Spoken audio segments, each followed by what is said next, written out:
Alright, and we are live on YouTube for the NASCAR Xfinity Series, The Loop 110 here from the downtown streets of Chicago as we get ready for the Chicago Street Course weekend. Welcome everybody into the live stream, and yeah, I know we're a couple minutes late. I was just plugging in the computer and forgot I was going to need to resize stuff because I went and swapped over browsers, so everything was sized ever so slightly differently, so I had to take a minute to get everything resized, but we're all set and ready to go here. So let's just check, make sure the mic is working. Alright, appears to be. Just go ahead and double check it just to make sure. Audio, okay, yep, we're all good. Alright, just let me know, make sure the audio levels are good. And yeah, we're just hanging out. Hopefully everybody's having a good day. If you guys are, of course, let me know. But yeah, it has been about 1 year since we saw Shane Van Gisbergen pop off with his NASCAR Cup Series win out on the streets of Chicago 1 year ago. And today he leads the NASCAR Xfinity Series field to green from the pole position with Kyle Larson alongside him for the NASCAR Xfinity Series races. He looks to try and go 3 in a row at the road courses in the NASCAR Xfinity Series. So, say those two starting 1-2. Connor Mosack starting up inside the top 3. Then you've got Ty Gibbs 4th. I mean, it is a stacked lineup. Sam Mayer, he was the fastest car in practice. He starts from the 5th position. John Hunter Nemechek and Parker Kligerman qualified 6th and 7th, but both of them will be having to drop to the rear of the field, allowing Jesse Love, Chandler Smith to both move up a row. And yeah, that sets them up for a pretty good run here. I'm seeing Parker Retzlaff's name in purple. I don't know. I would assume that is drivers currently maybe in the playoff grid. But hard to tell. Either that or that's who they were which driver they're talking about in the field. There's Matt DiBenedetto rolling off from the 13th row of the grid. Of course, some of this stuff will be changing due to the stuff. But there are a lot of drivers going to the rear of the field. Suarez, unapproved adjustment. Allgaier, backup car. Creed, I believe, is in a backup car. Karam, unapproved adjustments. Kyle Sieg dropping to the rear as well. There are a lot of drivers having to drop to the rear. It was a chaotic practice session. Israeli driver Alon Day had a quote-unquote a long day. As he went and ended up colliding with the wrecked race car with the number 7 of Allgaier. Allgaier was locked into the field, but Day was not locked in. And by virtue of not being able to not having a backup car ready in time for qualifying, he ended up missing the field for the race, so he ended up going home before the race even began. And by going home, I mean probably going to a hotel or to the grandstands nearby to go and watch this race. Alright. But we are all set and ready for this one. So it's only a 50-lap race. 15 laps, and 20 laps the stages. About a 30-lap fuel window, so they should be able to stretch it, I would imagine, to the end of stage 2 on fuel. So if you're one of these drivers who needs points, I would say you absolutely stay out to the end of stage 2. In fact, let me pull up the list of drivers who would be in that situation. Also want to go ahead and grab my NASCAR fan reward points. For those of you guys who don't know, NASCAR has a system. You guys can go ahead and get free fan reward points just for checking in on the leaderboards from wherever you're watching the race today. Free 50 points right there that you can build them up and use them towards autographed merchandise, race tickets, and much more. So, alright, let's see. Playoff cut line. So yeah, so guys like Sammy Smith, Ryan Sieg would be the two main ones. Parker Kligerman would be on that list. I would say Brandon Jones and Alfredo are about as far down the list as I would go to do that. I mean, so those would be really the main 4 or 5 that I would say, watch for them to try and pull the fuel all the way to the end of stage 1. Or all the way to the end of stage 2, I mean. A lot of these cup ringers, like a Kyle Larson, a Ty Gibbs, Shane Van Gisbergen, where he's not a cup ringer, but he is already locked into the playoffs. He can afford, all of them can afford to be a little bit riskier here. Potentially pit after stage 1 and see if you can stretch it from the end of stage 1 all the way to the checkers. If you're all about trying to finish the race with the best finish. Now, I think you would still need to pit somewhere in stage 2. So I would say maybe a green flag stop in the middle of stage 2 would be the optimum strategy, but it's hard to really know because the full course yellows here changed the game so much from what it was a year ago. Alright. And there we go.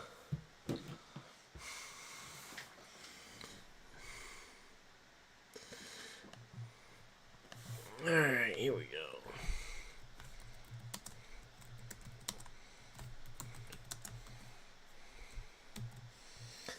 Alright, so they should be getting, as I say, they went and did the pass through on pit road, which means we should be getting ready to go green here soon.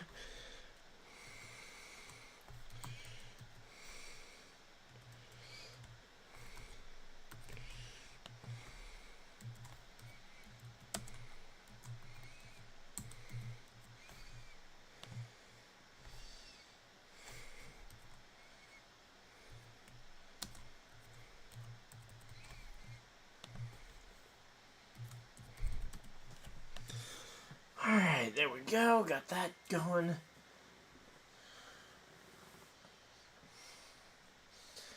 And, yeah, we are settling in and ready to go green here any minute.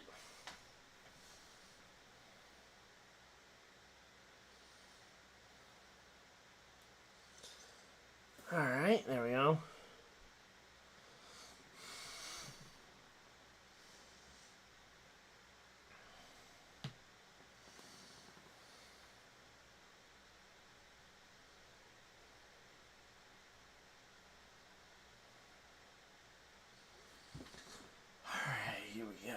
Man, it is really warm down here. And, I gotta make sure that doesn't fall. Okay. Oh, my backpack's on it. Alright, 1 second, guys.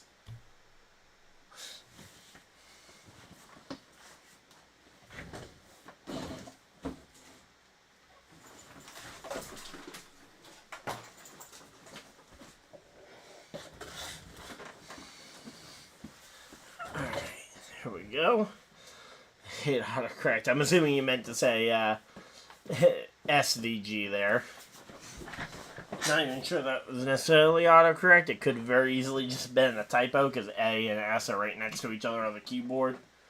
Or you type AVG as an abbreviation for average when talking sports, which is also a very likely thing that it could go in autocorrect too, so. Alright, there we go.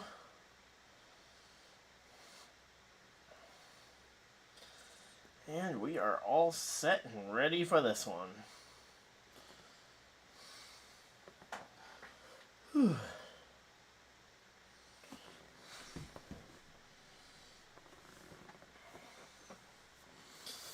Alright, let's see. What's the poll looking like?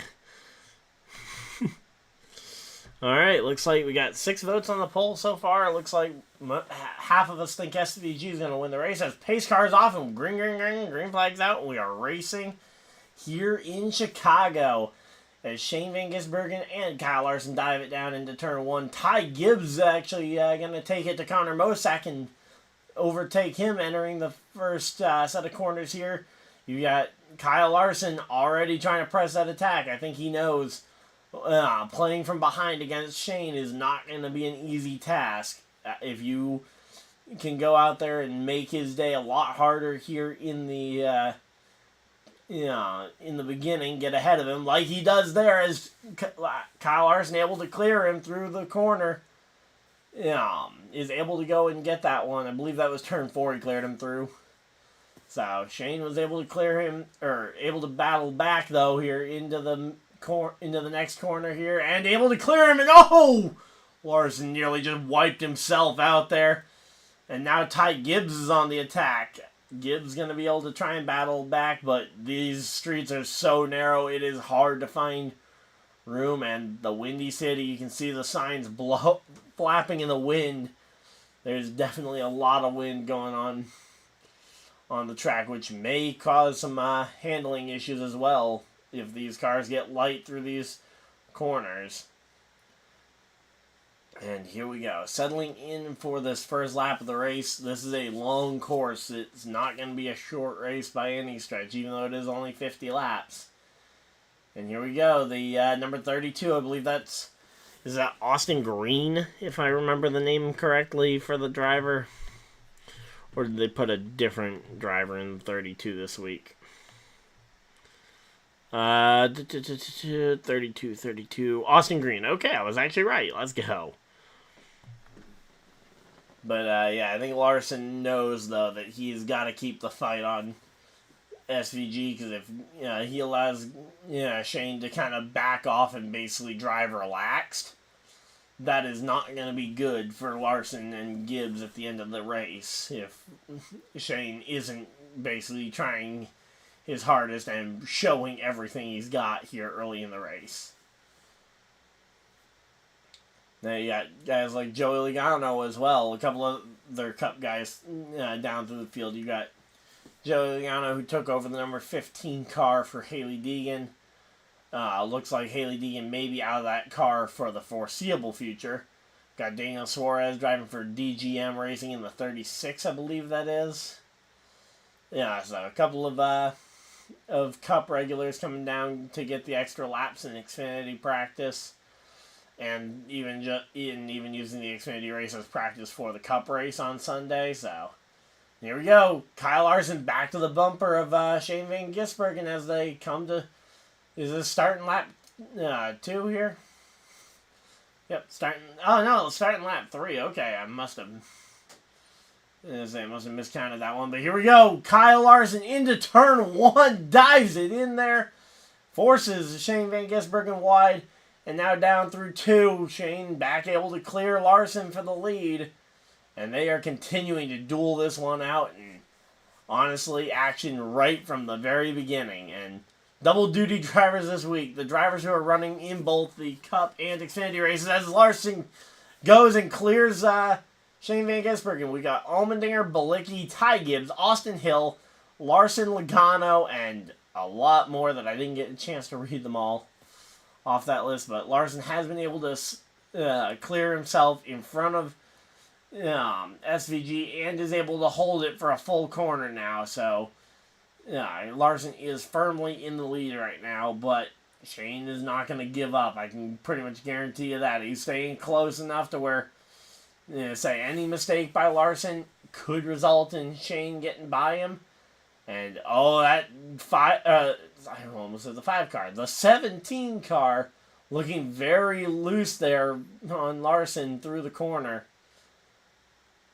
But, they're working their way around this one.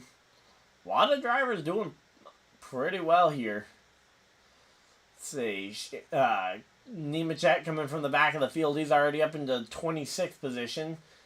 I believe Parker Kligerman's up a couple spots further. I think he's 23rd if I saw correctly there.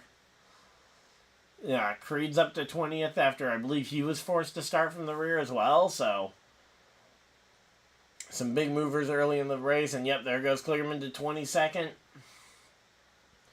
And a lot of drivers trying to work their way through this field. And of course, the battle at the front, which has not diminished whatsoever, is the battle between the 17 of Larson and the 97 of Van Gisbergen. Here we go, off of the, I believe, 1, 2, 3, 4, I believe that's turn 5, coming down towards turn 6, I believe. Yeah, the crossover corner where the two corners of the track meet between 1 and 6, I believe it is. And here we go. Shane looking to the inside here as they go to the loop, and he gets the nose in there, tries to open it up, but not able to force that door open enough as they go around the long curve straightaway of I believe that's turn 7 there. Or, no, turn 8. Sorry, turn 8. Then through turn 9. And I definitely miscounted because there's more than 10 turns on the track. But here we go. Through the final corner. And there we go. Larson completes the lap, and he has officially led the lap, I believe. And there we go. Settling in for this one. Let's see.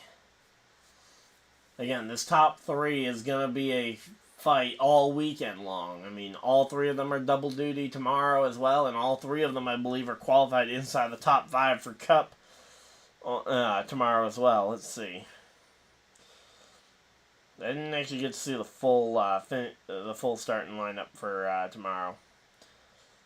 So, yep, Shane Gisbergen starting 5th. Kyle Larson and Ty Gibbs share the front row. And speaking of the front row, Michael McDowell gets bumped off the front row by Kyle Larson on the final lap of the day. But a good qualifying effort there from Michael McDowell, showing some real fight here down the stretch. And let's see, nobody missed the race, which is pretty impressive based on everything we got for with all the extra entries. I thought for sure we might have somebody getting bumped. You got Allmendinger, who's in a non-chartered car. You've got Austin Hill, who's in a non-chartered car. Joey Hand in the 60, driving for Roush, and then you've got the 66 as well this week. So a very wide array of drivers. All right, so there we go. And they are at commercial break, which means we get to just kind of sit back and relax for a minute while these drivers are already about a third of the way through the first stage. And I say, these stages are going to fly by just a little bit, considering the fact that it's only 15 laps.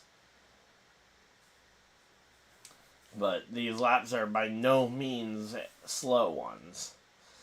In fact, Kyle Larson just turned his best lap of the race. In fact, both he and Shane just turned their best laps of the race this last lap. Which just goes to show that they are just as fast now as they were 2-3 laps ago. The track is not falling off a ton. Here we go, let's see. Alright, we're just chilling out. Hopefully everybody's having a good time. Alright,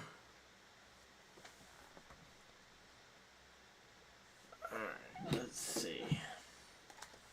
Probably during one of the stage breaks I might go get myself some water, because it is really warm out today, and even downstairs it's not exactly cool.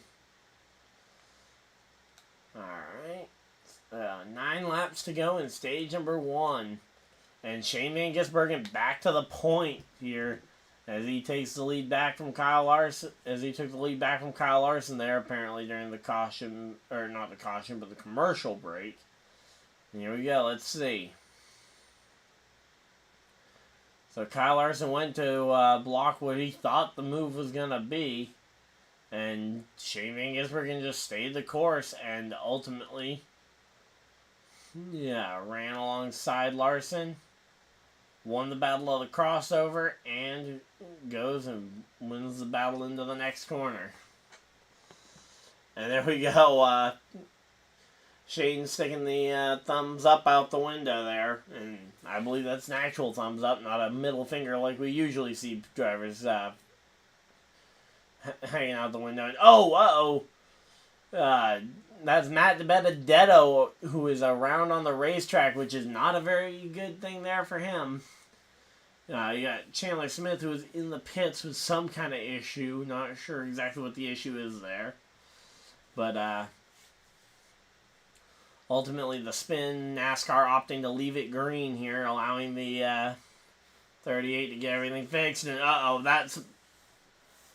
that's a big piece of sheet metal, and I would be shocked if we... Yep, there's the caution. I was going to say, I'd be shocked if we don't see a caution called here. And there we go. Yep, debris on the racetrack, and they have thrown the caution flag, and we're going to see a restart here before the end of Stage 1. Could be SVG, could be Larson, could be Ty Gibbs, could be Mosak who wins this thing. But, yep, definitely some debris there, though. And certainly nothing that any of these drivers want to run over, if they can at all avoid it. Alright, so there we go. Logano up to the 14th position. That's pretty good. Nemechek up into the top 20. Kligerman into the top 20. Creed is up to 13th. I believe that's the highest of the drivers here to start from the tail end. Yeah, so doing pretty well again. Making their way through the field in an efficient manner. Just matters about what the plan is going for the end of the stage. Does Jesse Love try and stay out, even though he doesn't really need the points? Does he potentially try and do the whole thing where you stay out for all of the points available, even if it hurts you in the end of the race?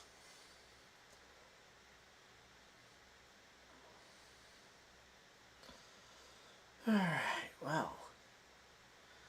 Let's see, they're gonna open up pit road here.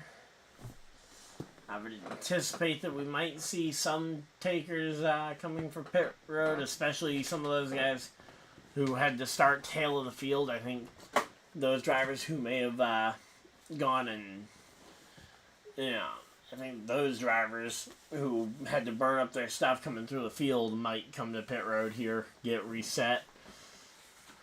But they're doing a montage of all the great Chicago sports, which, granted, there's a lot of historical stuff, not a whole lot of recent stuff there. Sorry, Bears fans. Alright, but they are going to commercial break, so I'm going to go and run a quick ad, and I'm going to go grab some water, and I will be right back, guys.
we are back just as they are coming back from commercial break. We should be seeing a green flag here in a lap or two, as it was only a caution for debris that put us under the caution flag here. And we are going to be getting ready for a restart. They got at least one more lap around because lights are still on the pace car.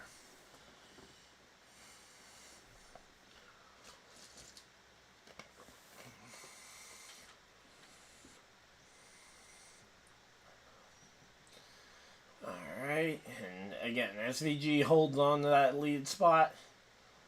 And here we go. I'm expecting the lights to come off on the pace car this time by, which means we should be seeing choose cone at any moment now. Or not. They're going to cut to something about chain smokers. The band, not the people. But, yeah, they got a long list of musical artists going on at the at and around the race this week. You got chain smokers, you got a ton of other artists I hadn't heard of before, and they go back to commercial break again. So, I guess we're not going racing anytime super soon, so we're just going to chill out for a minute, and hopefully everybody's having a good day.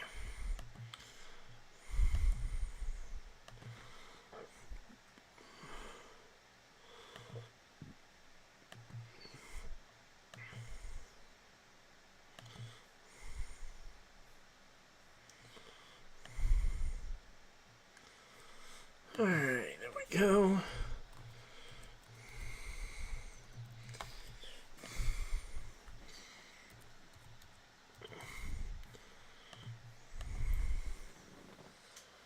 Alright, so looks like we're pretty much 50-50 as to whether it's going to be Larson or SVG, with a little bit of Ty Gibbs votes in there.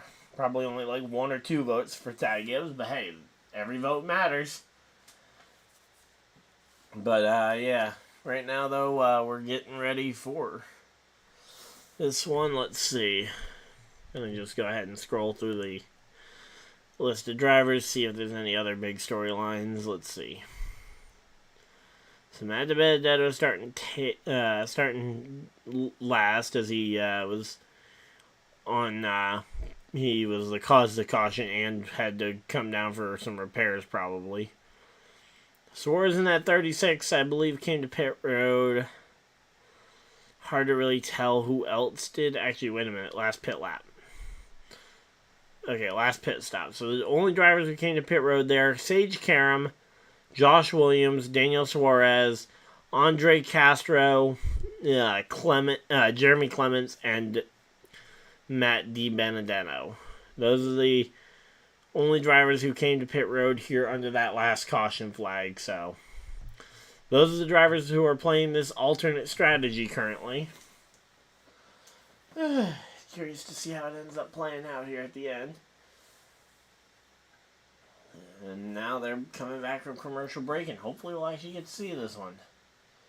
20-minute water show every hour at the fountain at the Chicago Street Course. It's pretty cool. Pretty cool fountain.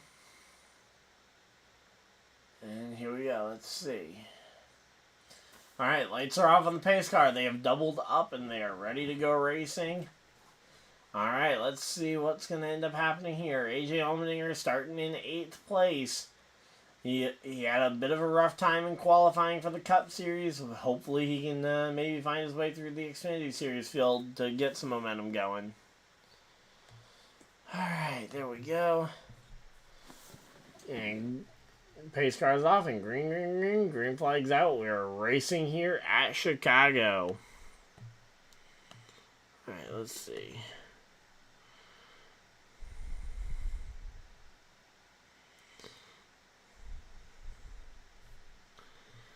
Alright, that's a pretty cool stat there. Oh, no! We got a big slide there. Larson almost took the lead and then nearly lost it off the nose of SVG. These two getting very aggressive racing with each other. This is starting to make me feel a little bit like the Martin Truex Jr. Kyle Busch at the Indy 2017, where the two most dominant cars all day end up taking each other out the race on a restart when they decide there's no more working together. Although, in this case, these two have been dueling it out like that from lap 1.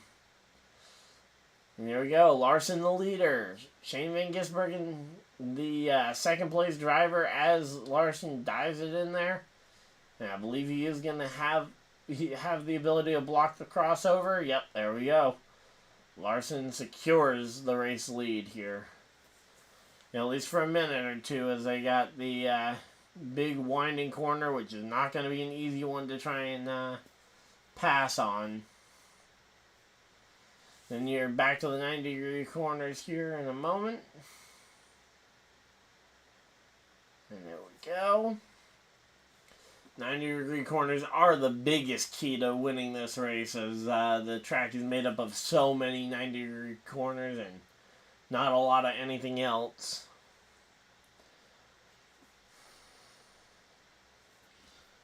Alright, let's see. Oh, the 92 gets spun around. Who is the 92? Is that LeBay? Car number 92. 92.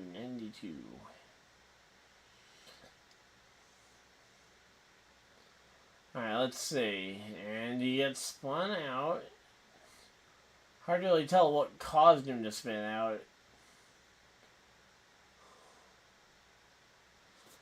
Alright, let's see. And no, the 92 is not LeBay. And oh, Jeremy Clemens with some major damage there.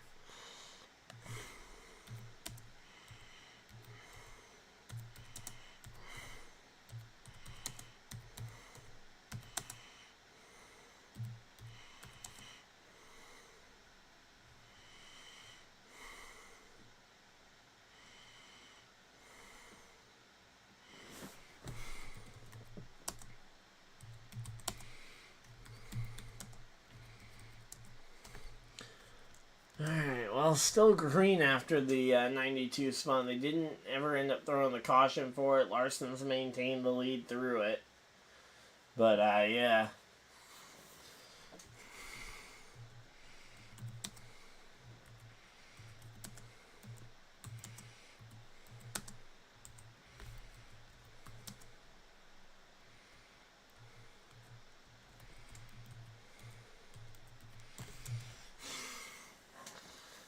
Alright, here we go. Let's see. So again, really no change here. And that's a backup car there for the number 7. Ends up spun around on pit road. He comes down, gets 4 fresh tires here just before the start. Alright, there we go.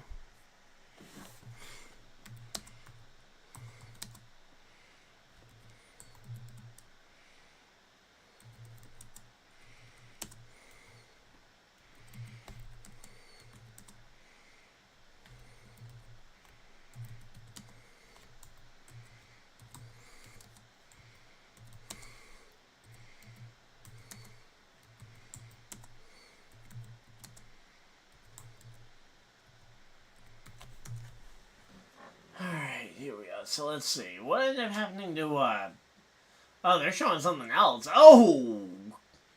Alright, Riley Herbst just walls the 18 car. I can't imagine that's going to help any potential, conversations with Toyota.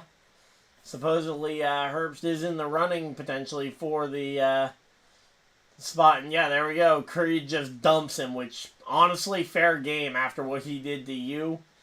I don't blame that one. And yeah, so that was just wheel hop. It looked like wasn't intended for Jeremy. I don't think Allgaier intended to come to pit road there. Oh, okay. Comes off the nose of the 39 car. So Ryan Sieg, the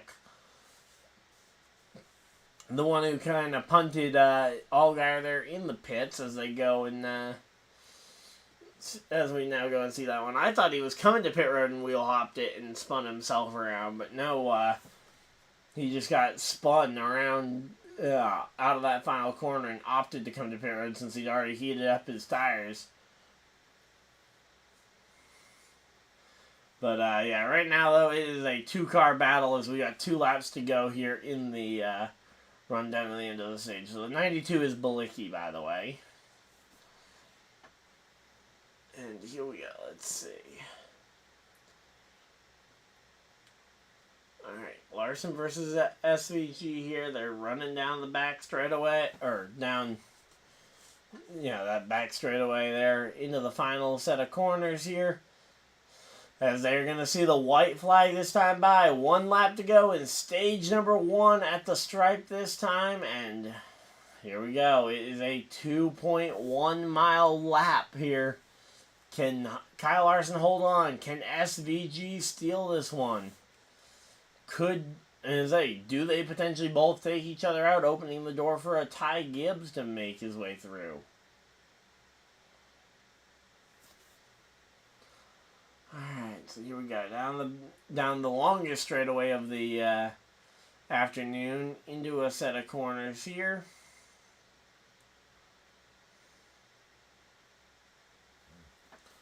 Alright, here we go.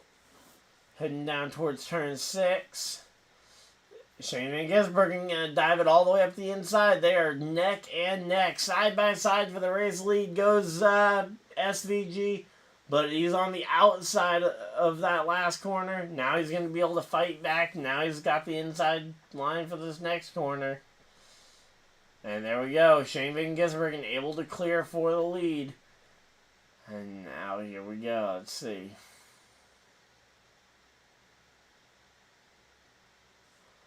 Alright, let's see. Now you've got only a corner left. 1 last corner for SVG. Can he hold on to win stage number 1? It's going to be close. But Shane Van Gisbergen off of turn 11 comes down to the main straightaway, and Shane Van Gisbergen wins stage 1 here in Chicago. So there we go. Stage 1 is in the books as we get ready to go ahead and get that one. But yeah, Larson did not have nearly the control over his car that he needed to win that stage. Just couldn't seem to hold the 97 behind him. I also question if the 97 had more in the tank than what he showed.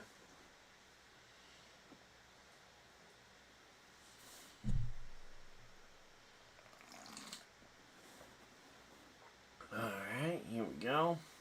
Showing off some of the close photo finishes from earlier this year. You got the photo finish at Texas. You got the photo finish at Atlanta. Oh, no, they're just showing off the Atlanta highlights for the Atlanta commercial to promote the Atlanta race in a couple weeks. Alright, so there we go. Chilling out. Hopefully everybody's having a good time. So, stage 1 ended up going complete with SVG.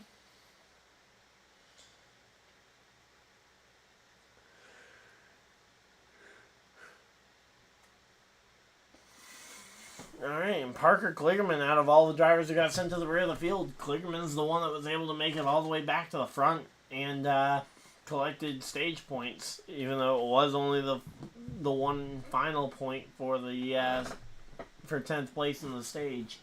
Every point matters, and especially when you're coming down the end of the regular season, where he has yet to win a race. I say, points are really going to start to matter.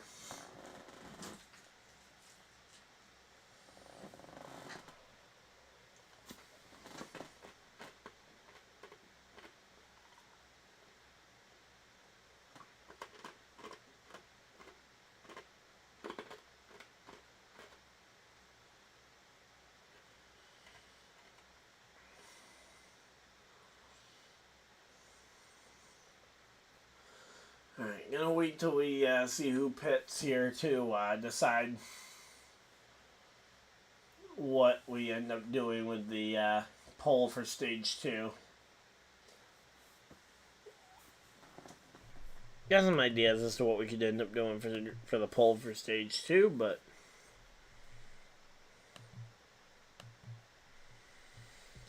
alright, there we go.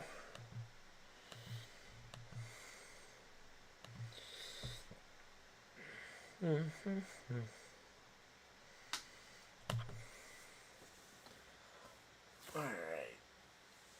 So, again, the odds of, I don't think Shane Mangesbergen comes to pit road. If I'm him, I don't think I would come to pit road here.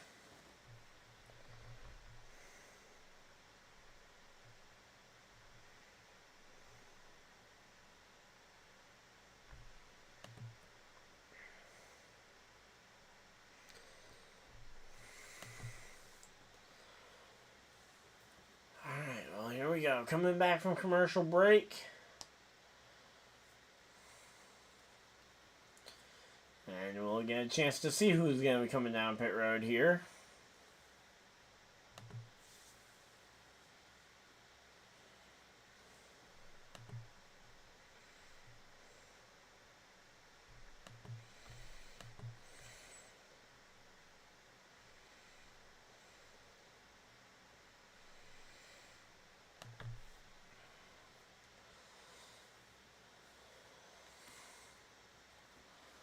Alright, let's see. They're showing off all the stuff around the track. The Field Museum of Natural History apparently is there. Opened all the way back in 1921. Wow, over a century that building's been in operation. It's pretty impressive. And here we go. Let's see. I will say those the RCR paint schemes are actually pretty good this weekend. You got Dow Chemicals in the Xfinity series with a new paint scheme for the first time in what feels like forever. You've got the, and then you've got that yellow and that black and yellow sponsor for the, for Jesse Love.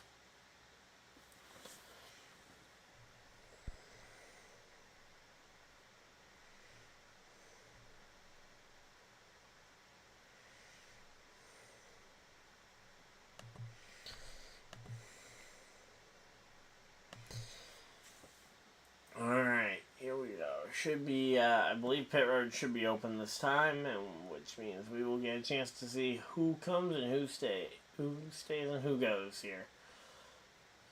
Now again, drivers going up and down the field is pretty normal. We expect to see them kind of moving up and down the grid. Alright, let's see. Coming down into the, showing the final pass for the final playoff point spot there. And yeah, it's a Parker Kligerman basically just forcing Sammy Smith to have to lift there. Makes sense.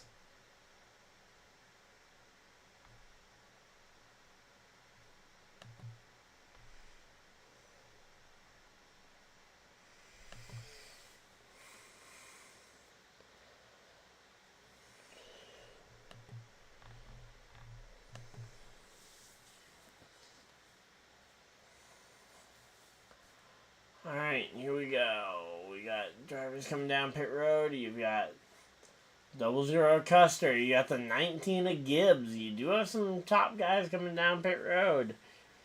Now, they're only showing those two.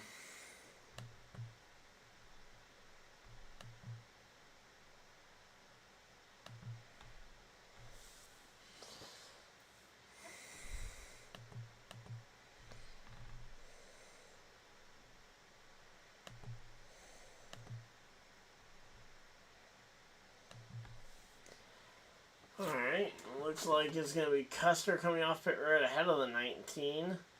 But, yeah, your top guys, though, not pitting.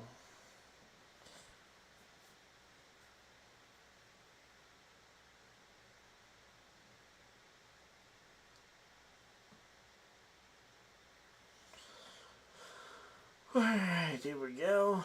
Also, something else that came out today is, NASCAR decided to display their prototype electric car, which is coincidentally pretty fitting because IndyCar just this week is going to be their first week with the hybrid motors as well, so it's a bit of a big moment there in both series. Alright,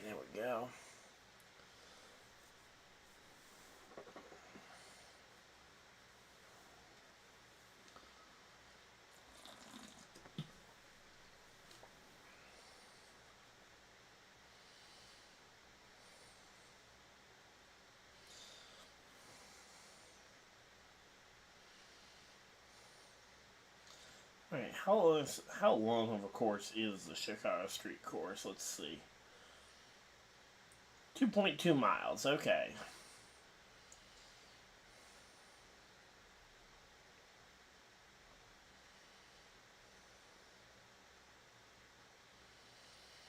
There we go.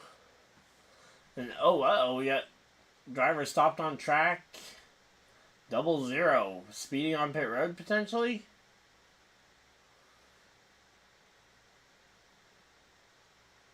Oh. 00 making contact with Ty Gibbs on pit road for no apparent reason. Why was he going and getting into it with Ty Gibbs? I mean, you shouldn't be passing people anyway.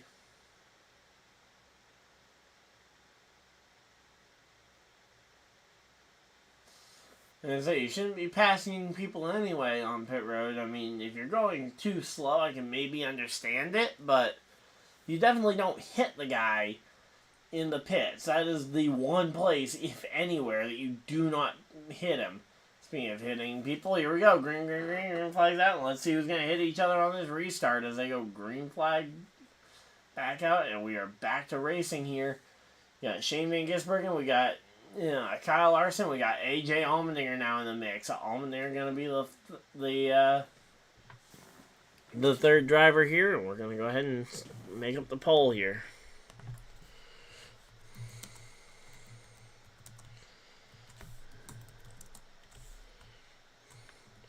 Alright, who wins stage 2? I think it's basically down to those 3, so we'll just go ahead and put those 3 up, plus other.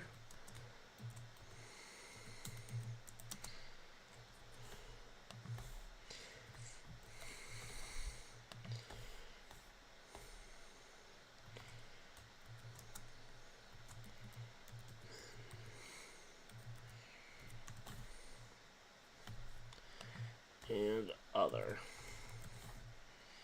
Boom, I got that done. And here we go. So stage regulars who earned playoff points. You had SVG at the top. And then nobody else down until you got all the way to 5th place with Cole Custer there. It was the next series regular who finished in the points.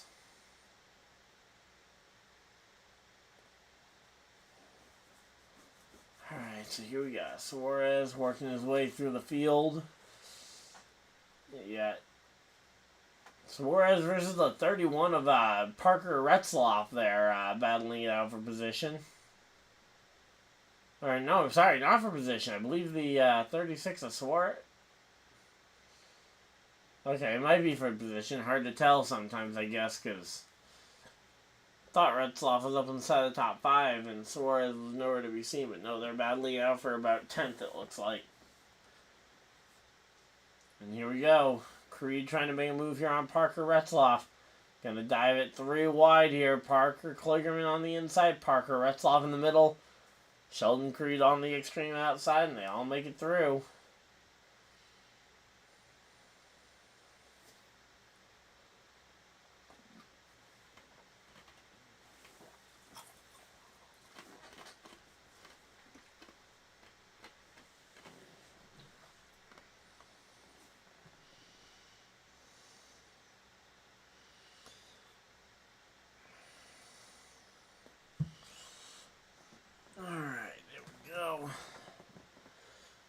So again, Larson taking the lead early in this stage. Potentially SVG going to just play the cat and mouse game of waiting to pounce until he thinks it matters. Obviously, I'm sure SVG would much rather lead every lap, but if he can find one technique that works for him, he can kind of save that in his back pocket and save him later. But here we go. Let's see. Yep, there's the crossover move. Goes to the 97. 97 on 17. Let's see.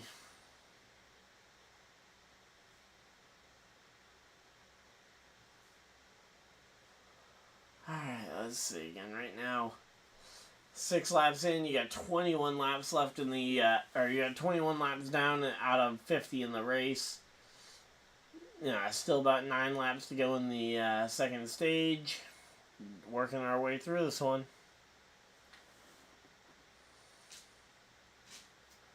Man. But yeah, it's like Shane Van Gisbergen's trying to put his rear bumper literally everywhere on Kyle's rear bumper.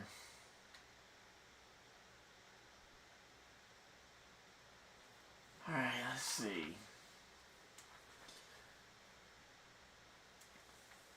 Yep, there we go. Showing off the Xfinity Series road course winners and showing off the drivers who have won multiple of them. Let's see. So Ty Gibbs is the second winningest Xfinity road racer in the field at 4.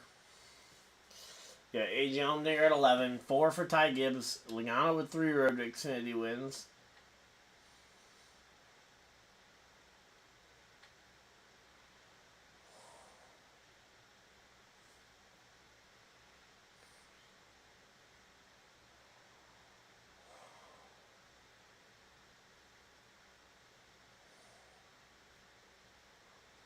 Alright, so here we go. SVG all over the back bumper. Larson all the way down the front straightaway here. The longest straightaway.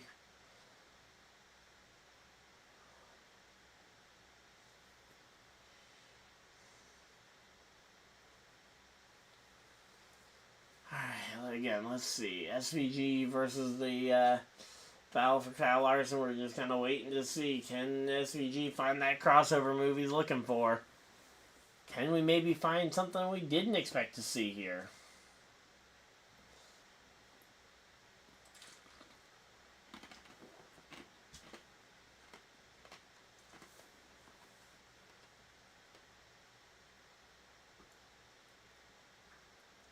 So far, though, this race definitely seems to be very single file and extremely tough to pass near the front.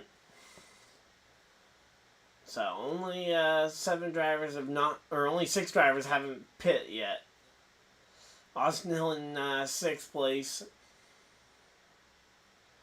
Yeah, it was only on lap 17 ago.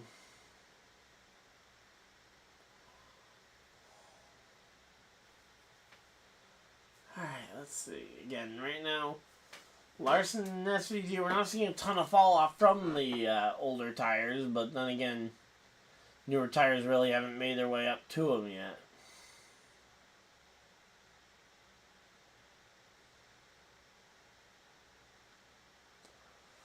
Alright, let's see. Austin Hill all the way back in 6th place. He's trying to run these guys down the best he can, but you only got so much you can do with that car and the position you're in. Position number 6 is not an easy one.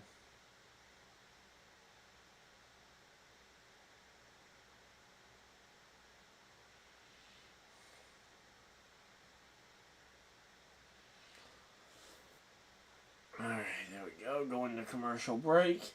And, oh, we got a caution flag. Oh, uh-oh. What's the caution for?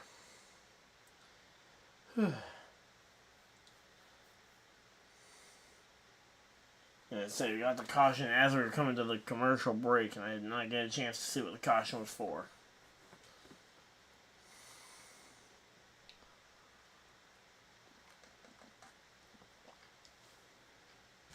There we go.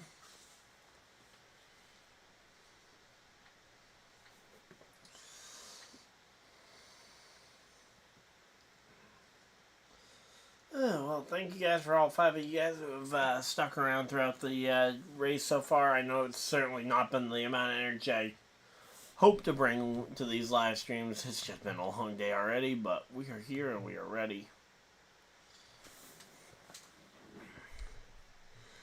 There we go.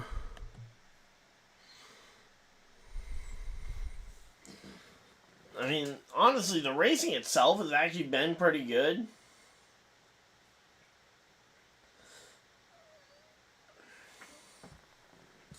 But yeah, as I say, the racing itself has actually been pretty good. The problem is that the racing has been pretty good between about 2 to 3 drivers. first, second, and sometimes third place, the racing's been pretty good, and then further back in the pack, the racing's been good.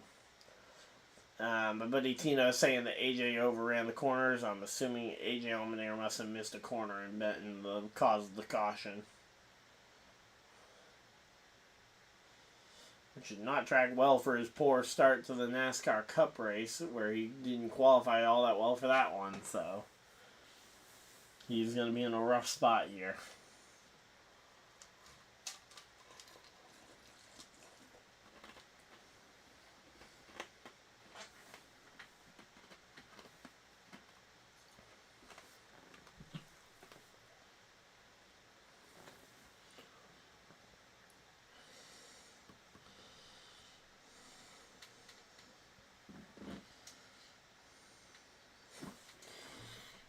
Alright, let's see. What else do we got? Alright, let's see.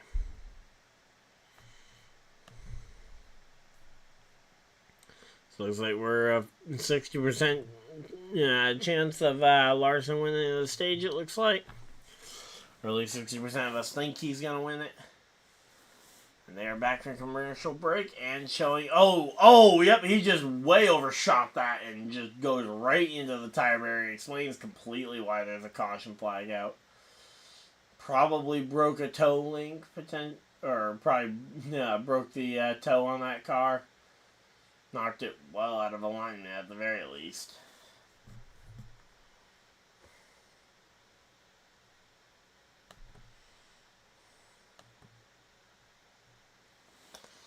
Alright, so there we go.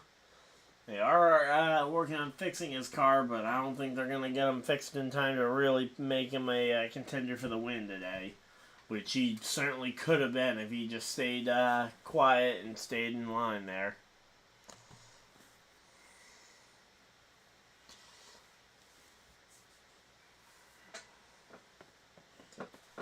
Alright, there we go. So we're coming to halfway in the race this time. This is about where the race got cut short last year.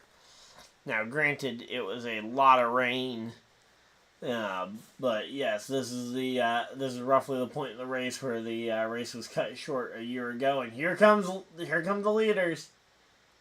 Again, I'd be looking for Sammy Smith to potentially stay out here. I said I think if I'm Sammy Smith, Sam Mayer, Parker Kligerman, I would be staying out at this caution here. Now, some of these drivers might think that they can make it to the end of the race at the pit stop here, but if you can get some stage points and potentially put yourself in position for it, that's even better.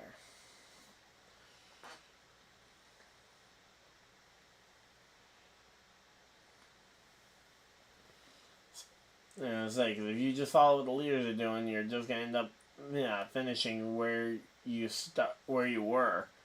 Easiest place to gate them is during the caution flags by either not pitting or by being faster than them in the pits. And let's just be honest, no one's being faster than Kyle Larson in the pits right now. Now, the fact that Sammy Smith hasn't pit at all does kind of concern me. He should have enough gas to make it to the checkers, especially with the yellow flag laps from a couple of cautions, but I wouldn't have guaranteed that.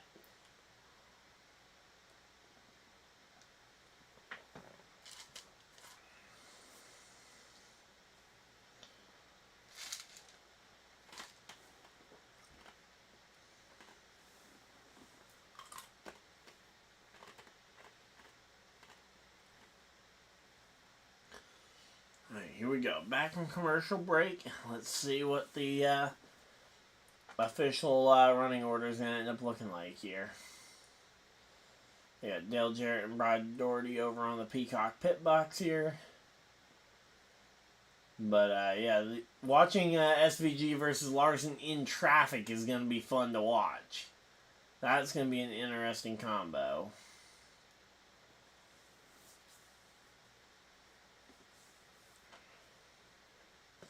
I'm going to say, if I'm one of these drivers, I'm potentially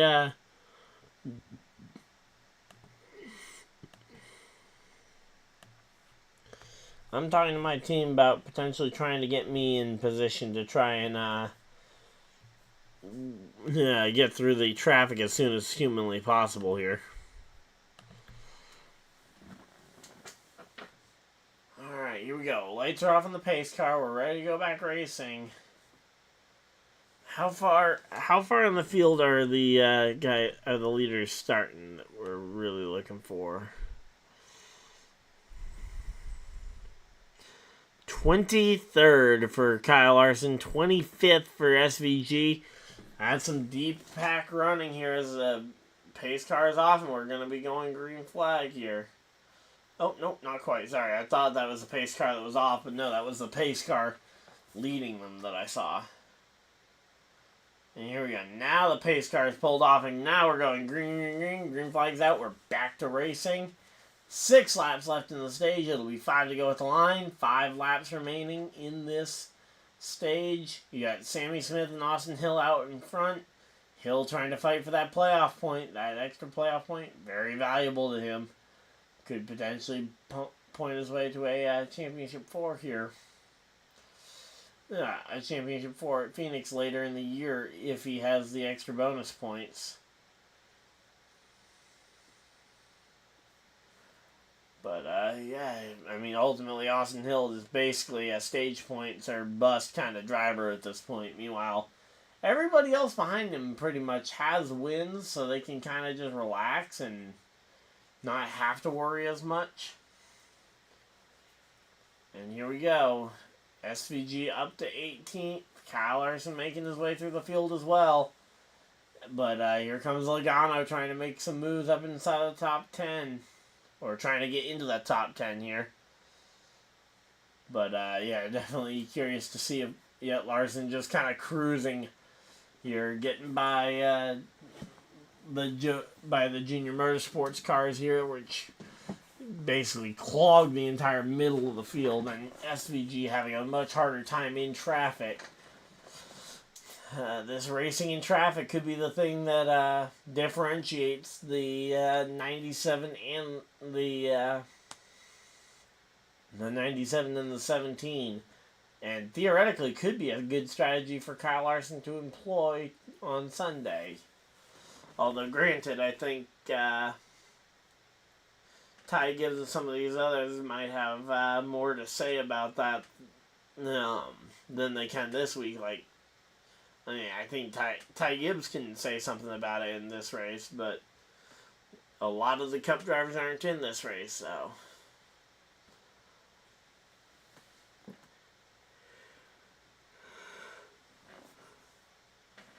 Alright, let's see. There we go. Larson up into the top 10 here as he takes the 10th spot from Joey Logano.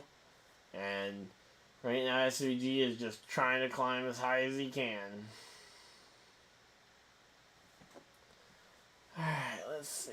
Ty Gibbs is actually doing pretty well. He's up to 8th place. Although Ty Gibbs hit at lap 16, which is definitely earlier than Larson and the rest of them at 23. Alright, let's see.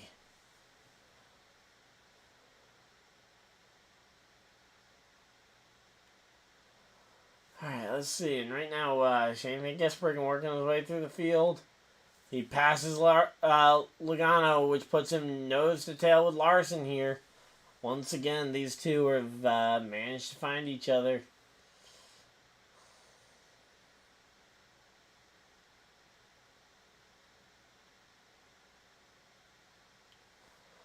Alright, let's see. And here we go. Kyle Weatherman coming to pit road. That's going to eliminate him from some of these strategies. But we got 3 laps to go here. Plenty of time to still bounce back.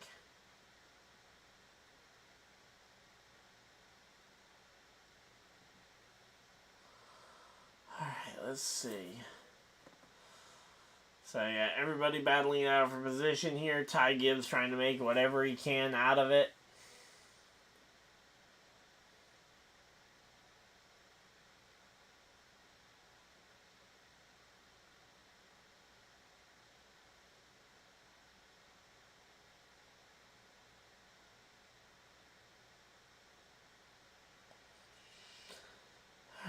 let's see.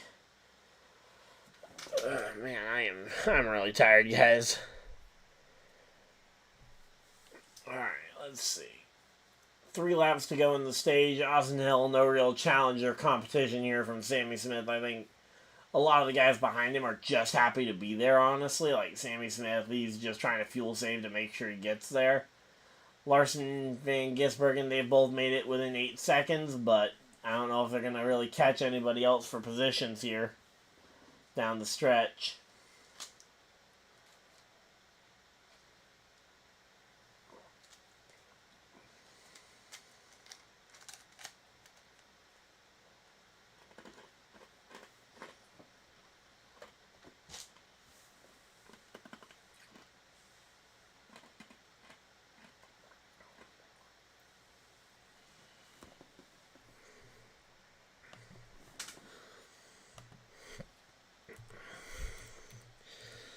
I just thought it was something I should probably have pulled up beforehand, but...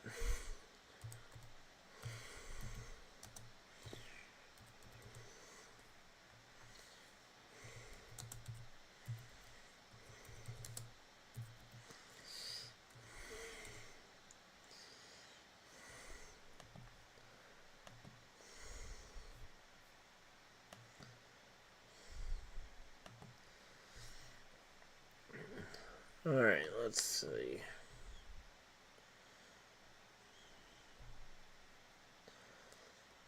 Alright, so it's a 12-turn road course. And they, okay, so there we go. I now have the actual labeled turns in front of me, so I can actually keep track of what corners are what here as I come through turn 12. Hill gonna take the white flag here in stage number 2 here. Say Austin Hill easily the favorite out of for the regular season championship, I think. Let's see.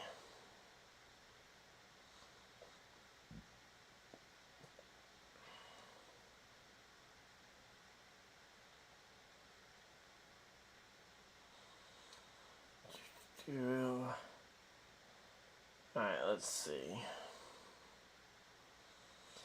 So yeah, I don't think there's any contest or challenge here. I think Austin Hill's going to get this win of Stage 2. And actually, Hill's not the regular season leader. It's Cole Custer's leading the regular season standings. I guess Hill's been a lot less consistent the last month than I thought he had been. Thought he'd been solid. Maybe not winning speed, but solid. But here we go, over the hill and down towards the big loop here. That'll be turns 8, 9, and 10 here. So here we go, through turn 9. Any shot that Sammy Smith can catch him here. Through turn 10, turn 11, and one more straightaway and a corner left, and it'll be Austin Hill's stage to lose here. Austin Hill, nobody close enough to challenge. Hill wins stage number 2 over Sammy Smith, Jesse Love, Allgaier, and Creed, the top 5. No! We have Cole Custer around on the front stretch, and Shane Van Gisbergen able to pass Kyle Larson coming to the yellow flag for the end of stage 2. God. Hey, that's pretty big. You're able to get some big points there at the very end. I'm going to say some big pushing, beating, and banging here. And, but the fact that SVG was able to pass Larson there at the end, it doesn't really mean a ton in terms of the two of them because they're both, one's locked into the playoffs, the other one's racing in the Cup Series full-time. But ultimately, they both wanted that 10th spot, and SVG was able to get it. Points are a little bit more valuable for SVG versus Larson because SVG could potentially compete for regular season standings and stuff. Where is he in the regular season standings? Okay, he is 13th in the regular season standings. He would have to get up into the top 10 to really earn playoff points from his regular season finish, but I mean, every point counts towards that run towards it. Alright, so there we go. All set up. And yeah, I'm gonna go use the bathroom real quick and I'll be right back, guys.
Alright, and here we go. 20 laps remaining in the race.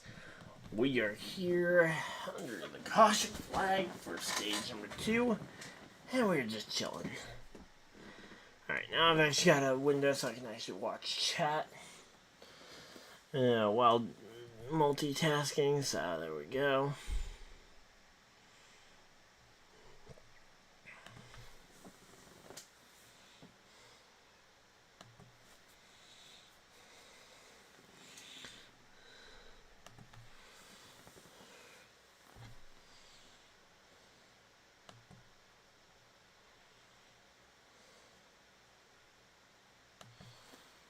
Alright, so here we go. They're coming back from commercial break. They're talking about the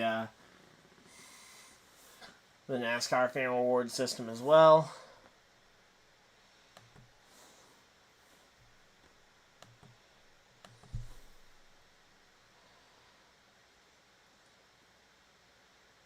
And here we go. Let's see. Yeah, 2 stages down, 20 laps remain.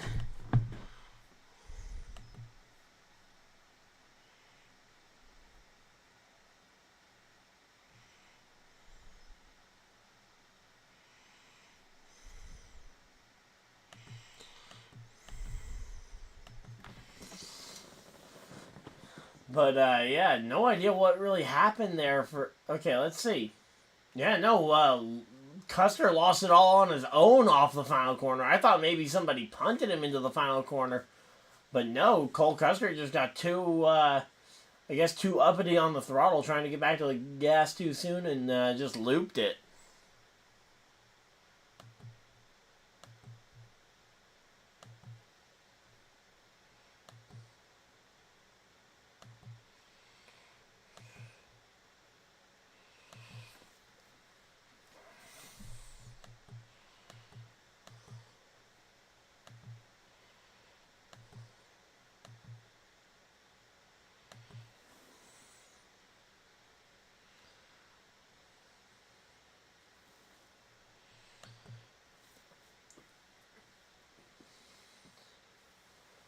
Alright, let's see. Stage 2 recap. They're going through that one. So yeah, Custer was 14th when he spun that thing around. I will say, the 21 and the 8 both look pretty good, but there we go. Guys coming to pit road. Austin Hill stays out here. Jesse Love stays out, but we got other drivers coming to pit road here. It's going to allow some of these guys to gain some spots.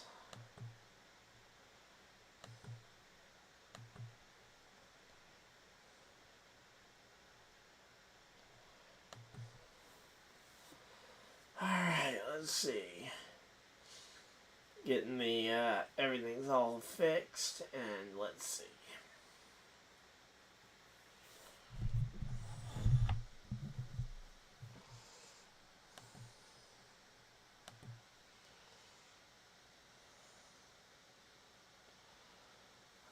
Cole Custer getting his tires changed. Luckily, the good thing is that when he spun, he didn't hit anything. So his car should be just fine to go and drive back through outside of getting the fresh set of tires that he probably would have rather. Oh, no, they're pulling up the hood. Oh, great. Yeah, there goes the hood. They're going to double check some stuff. Probably going to cost him 2-3 spots in the long run, but I think it's worth it for him.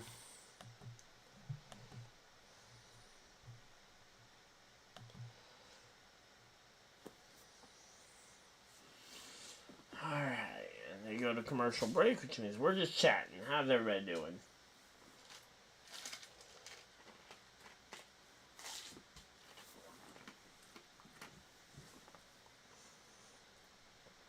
Actually, something I can do while we're in between is, let me see if I can pull up my my fantasy over here, and we can set my fantasy lineup together. I think that'll be something fun we could do. See,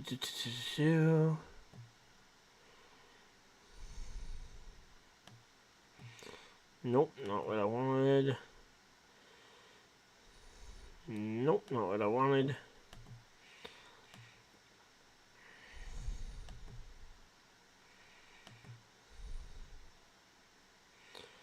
Nope.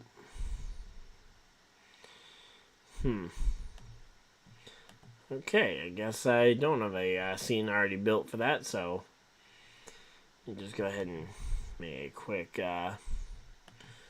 duplication here, and we'll just go and call this fantasy.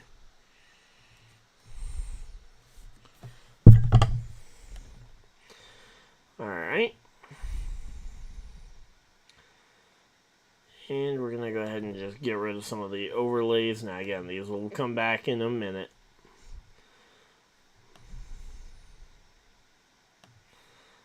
But, yep. Don't need that, don't need that. And we're going to add, as they come back from commercial break and they're showing off the downtown streets of Chicago. Alright, let's see. Window capture.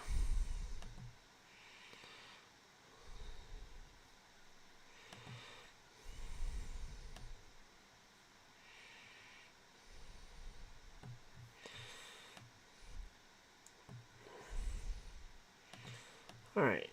Nope. Not what I'm trying to move. I'm trying to move that. I'm going to go ahead and put me in the top corner there. And you're going to move Fantasy Live over to the bigger screen here. And we're going to set my fantasy lineup together here. Alright.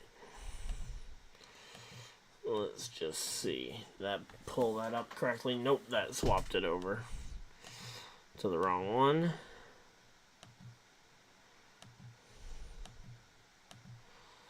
Alright, so here we go. NASCAR Fantasy Live. We got all the rules we already know. I gotta sign in.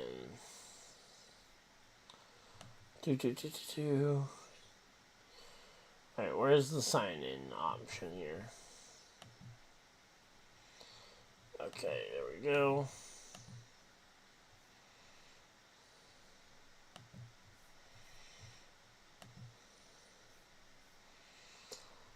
Alright.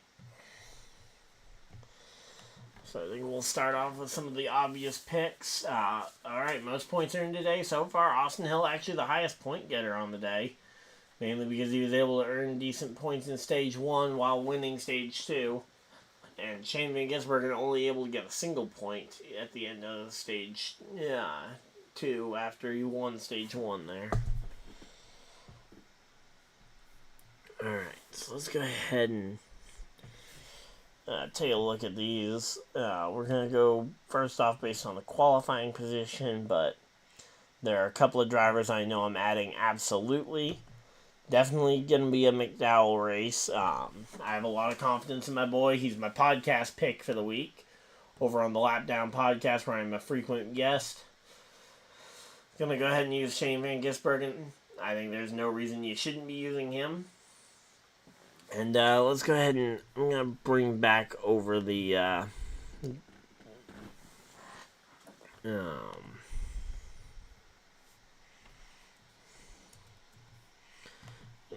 just bring that over there. Camera. Gonna move me over to this corner here while we build this out. And we'll also bring over the relative times. There we go. Alright. There we go. We got that all set up. I believe they're going to be getting ready to go back racing here. I think I'm going to leave Larson in there. If he has trouble in the beginning half of the race, I can bench him and save the usage. Although, obviously, the ideal plan here would be for him to run well throughout the race. Reddick as well. I think he runs well enough at the road courses. I can rely on him. And here we go. I believe pace car is in, and we're going green flags out. And that's about the worst camera angle they could have picked for that initial restart because of the angle and the amount of trees in the way. But here we go. Jesse Love versus Austin Hill into turn one. They end up clogging up the front of the field and somehow managed to prevent Ty Gibbs from being able to split them 3 wide. I thought for sure Gibbs was about to take him 3 wide up the middle. Or 3 wide with Love in the middle, potentially. But there we go. Ty Gibbs now goes to the inside of Austin Hill here, battling for positions here. Sheldon Creed, we know he and Hill have a bit of a history here. Former teammates last year until it ended very much not amicably. And, ultimately led to a lot of bad blood between those two. Curious to see how they'll race each other here.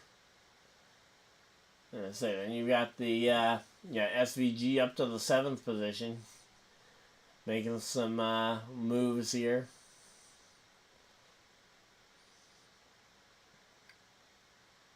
You got the 17 of Kyle Larson, who's about 2-3 spots behind Shane Van Gisbergen right now. SVG going to try and get through the field and try and gap himself to Larson here before too long.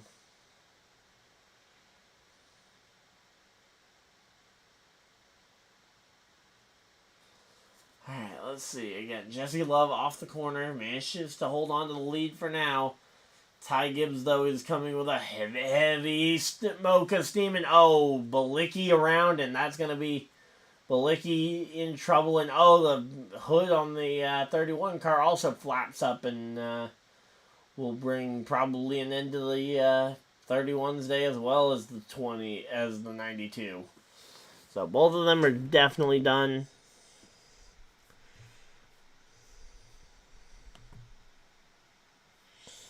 Alright, here we go. And in place of, let's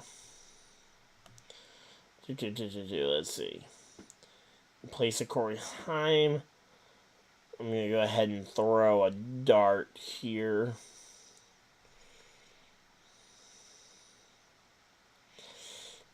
I like the way Ross spoke highly of Suarez, so that's actually going to end up getting me to pick Suarez here as kind of my dart throw. And then I feel like there's going to be one driver from deeper in the pack who finds their way to the front. I'm not going to take Allmendinger. He's too far back, I think.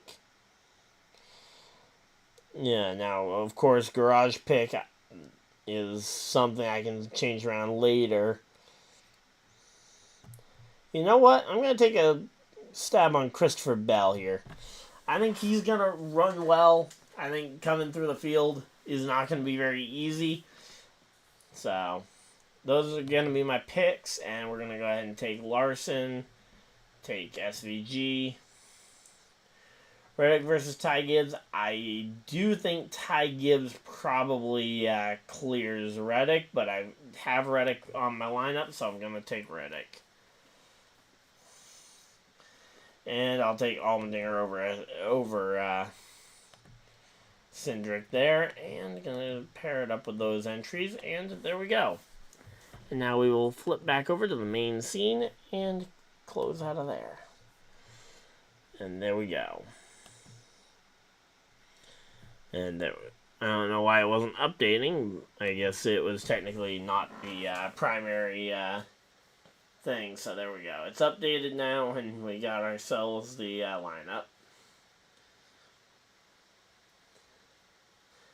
Only 15 laps to go. Again, laps starting to dwindle down.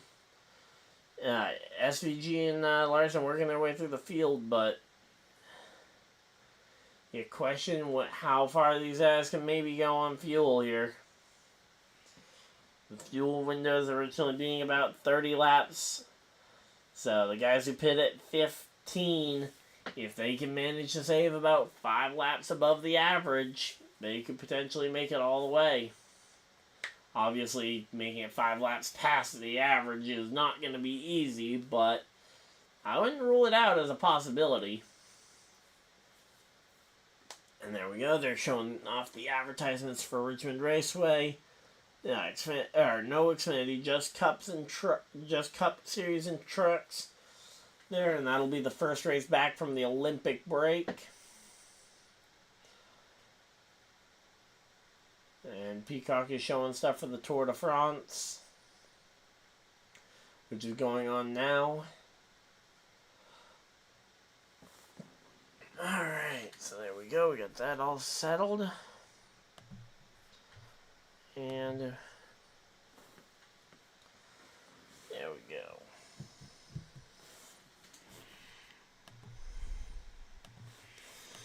Alright.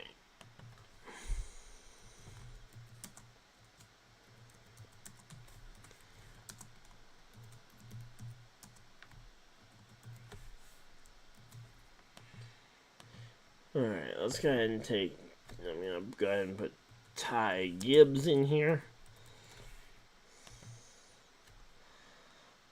I feel kind of obligated to put Jesse Love in here since he's leading. And we're going to go ahead and throw SVG in here since he's done the best at making his way through the field. And Kyle Larson will be part of other. So there we go. We got the poll up for you guys to go ahead and vote on.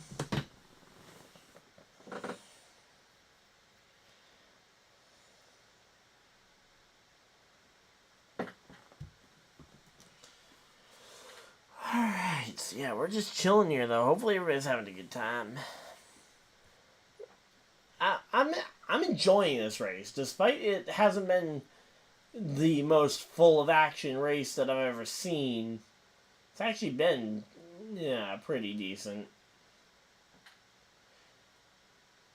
Obviously, then you got everything getting ready here.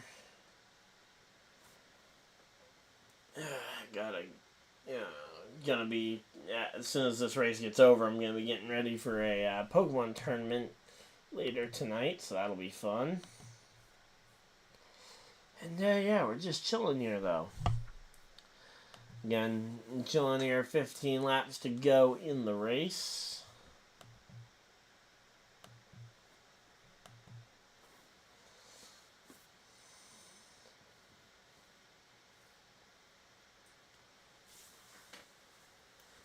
And with 15 to go, theoretically, there's a lot of people who could make it to the end of the race. Now, let's assume that none of the people who pitted at 16 can make it. You've got SVG, who has a 1-car buffer to Connor Mosack and a 2-car buffer to Kyle Larson, including Connor Mosack. Did not want to start scrolling with that one. So, I mean, now realistically, I think that you will see at least some people from this 16-car strategy be able to make it. And is that? Oh, it's Speedy Dry. I was going to say, am I seeing smoke coming out of the pace car's wheel? Because if so, that is really not good if the pace car is catching on fire.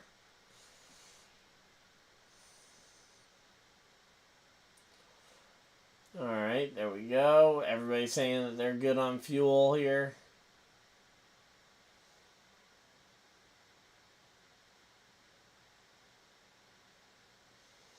But Andy Street says that Austin Hill is good on fuel to the checkers. 13 laps remaining.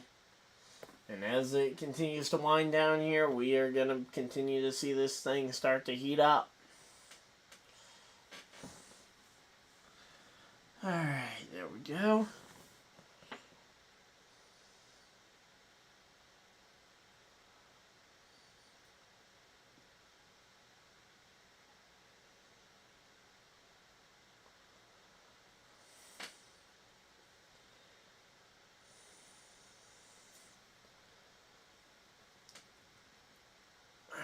Well, we are just chilling here. Hopefully everybody is having a good day. If you guys are, of course, hit the like button and subscribe if you guys are new. You know, we're working our way towards that big 2,600 number. Let's see. Double checking, see how close we are. Yep, 5 subscribers away from 2,600 subscribers. You know, it would be cool if we could hit that this weekend. I don't know if we can, but if we could hit that this weekend, that would be unbelievable.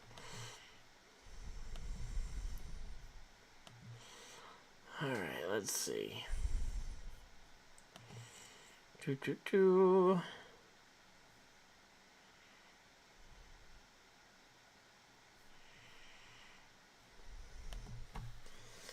Alright, well, I will say it is nice that we got 2 races this weekend that we're doing, not just 1. Alright, looks like Vote seems to think that Ty Gibbs is the heavy favorite to be able to win the race from here. Obviously, Ty Gibbs starting in 2nd place here. Gonna have a little bit of an easier time versus the field, but again, the fuel mileage a question, and if he has to run easy to try and make sure he makes it to the checkers, is that gonna open up the door for Shane to catch him if Shane's running hard?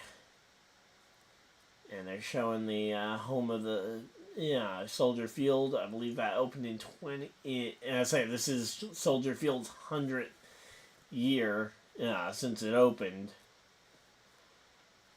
Alright, there we go.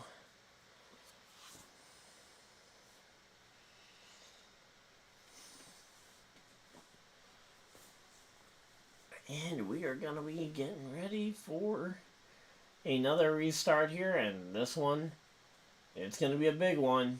SVG's got to get through 5 cars ahead of him to try and win the race. Again, he's looking for 3 road course wins in a row. And I say, if he is able to knock those out in a row, we'll put him in a big spot there.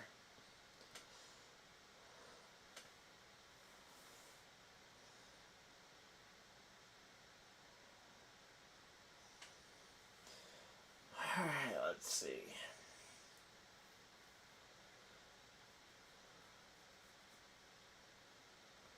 But yeah, when it comes to SVG and Cup though, I still don't know if he's ready for a full season of Cup. I'd like to see him maybe get another full season in Xfinity, maybe give him a full-time road course deal in a Trackhouse car.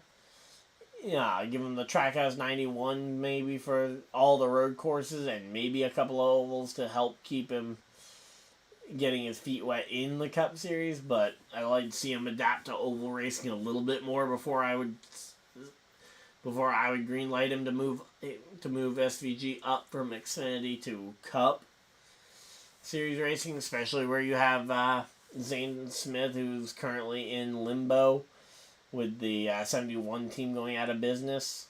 I still think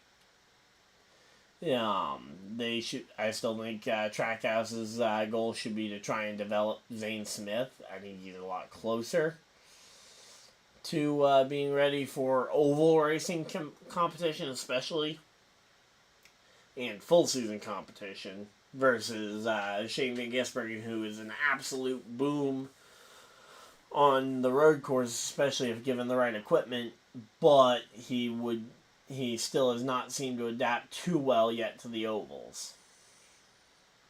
Now, maybe the playoffs end up changing my opinion of this, but I think it would take quite a bit to change my opinion on this one.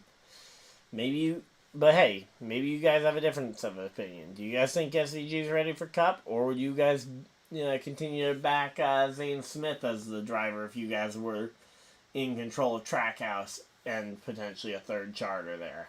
Which, granted, they haven't even we don't even know that they're buying a third charter.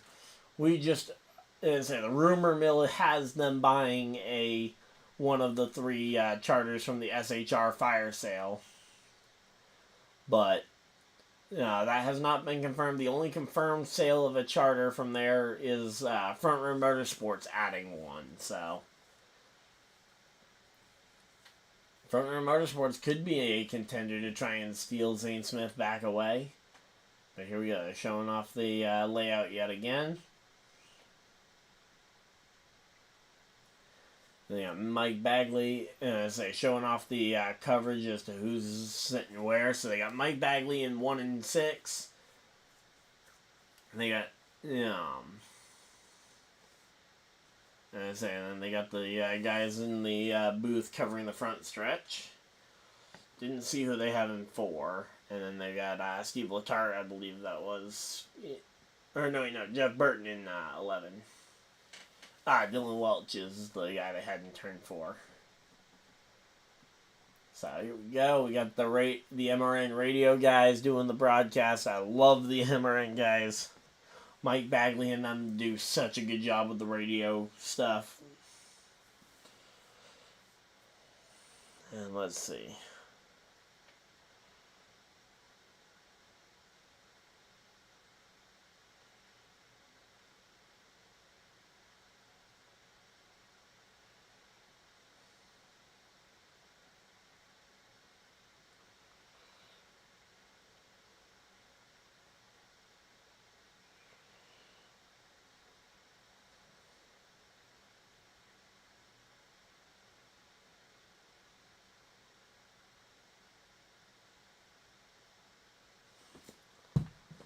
Alright, let's see.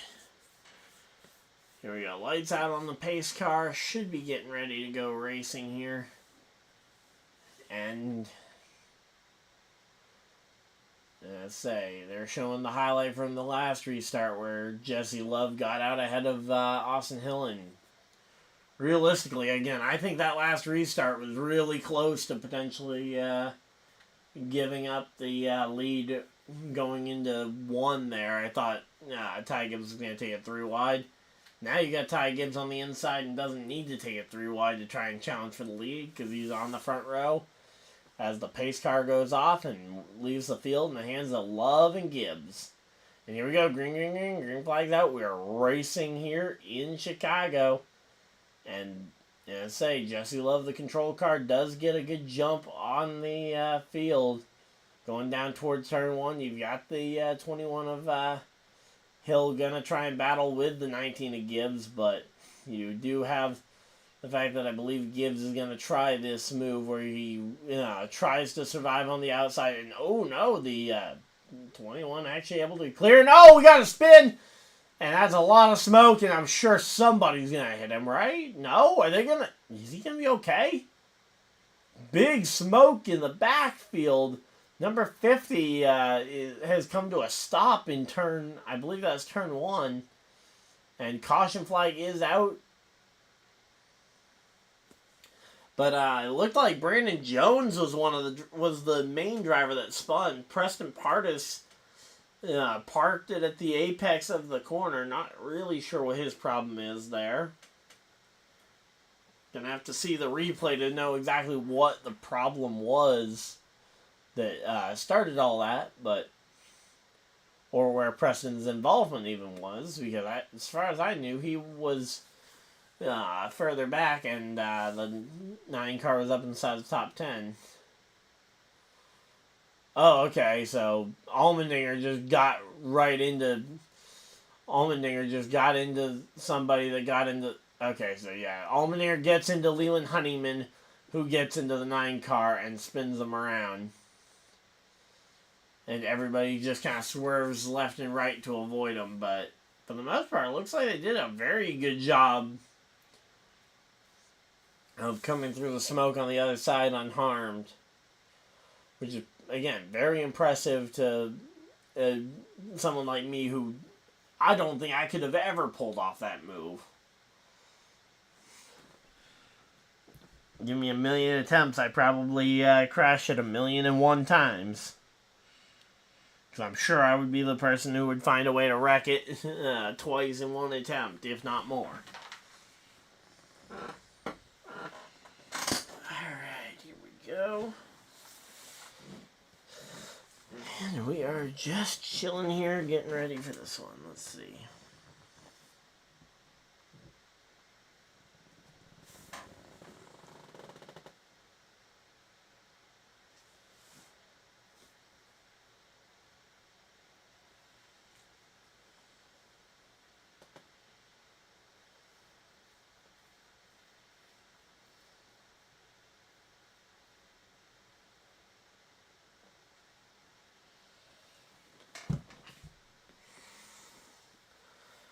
Alright, well, we are just chilling here. Hopefully everybody, again, is having a good time.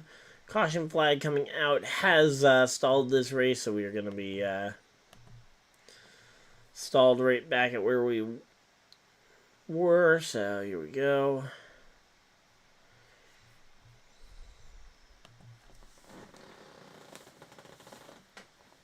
So Love and Hill, though, they managed to control the front row again. They can control the front row if they want to.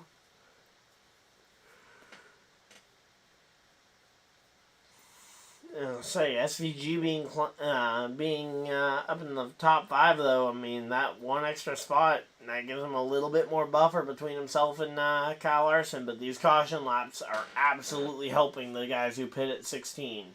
Love, Hill, Gibbs, Creed, all of them are being benefited by these extra caution laps. And there is absolutely no doubt there.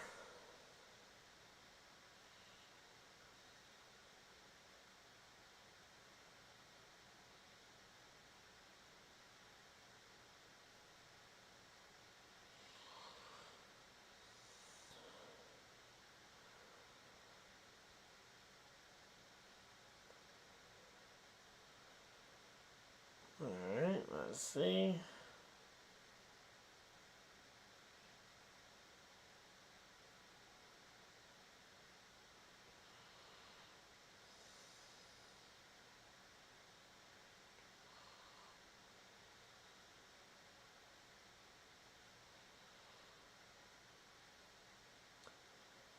Alright, well, we are at commercial break, so we're just chilling here. Hopefully everybody's having a good time.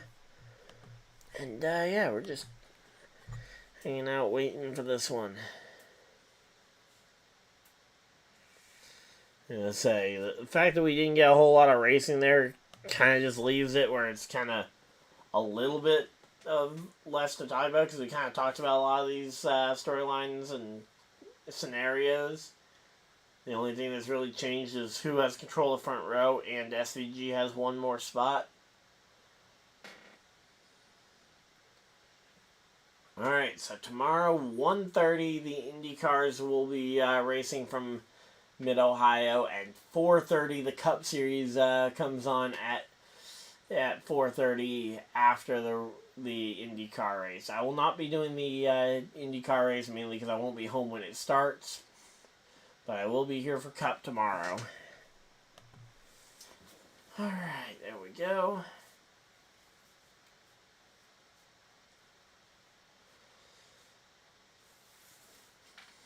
Let's see. The double duty drivers in the race today. Hill in second place, Gibbs third place, Van Gisbergen fifth place, 9th place for Larson, 10th place for John Hunter Nemechek. So, literally about half the top 10 is his guys running the double. Now, a lot of ABB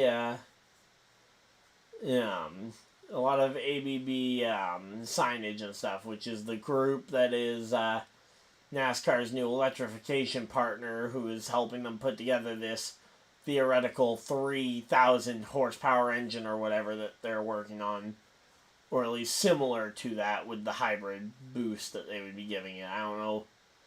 Have to see exactly what the specs on it were. I thought I saw someone say 3,600. Oh, 1,300, not 3,600. Okay. Sounds a lot more reasonable at 1,300. Which is still, I mean, an over 1,000 horsepower engine would be an amazing addition to the NASCAR Cup Series. Now, with hybrids, doesn't necessarily mean quieter. I mean, as I say, I've listened and watched a bunch of the IndyCar stuff this weekend, and you really can't tell much of an audible difference in the cars from 2 weeks ago and what they sound like now. Alright, there we go.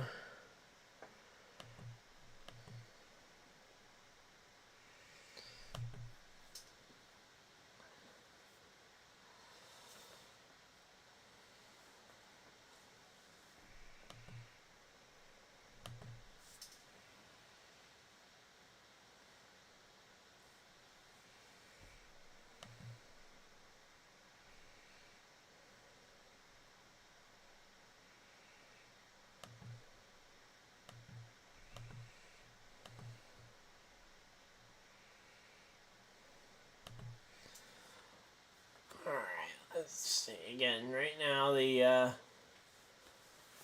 showing off all the last pit laps, and again, a lot of them pit at 16 or 17. Then you've got guys like Van Gisbergen, Larson, Mosak, who have pit at 24. Nobody who pit, the only person inside the top 20 who pit later than 24 was Kyle Weatherman, who pit at lap 27. Which is more recent, but still, it's kind of in that same window, roughly.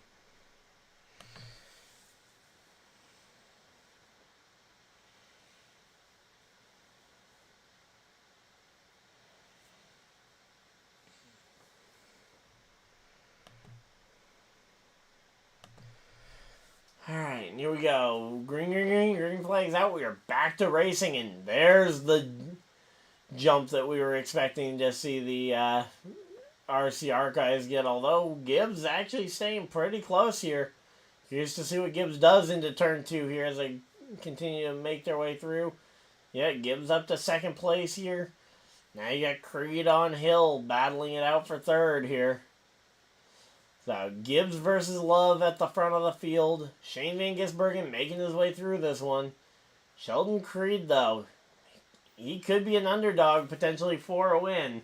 He looks fast. He's gotten by Austin Hill. He's got SVG right behind him, which is certainly not going to make his day any easier.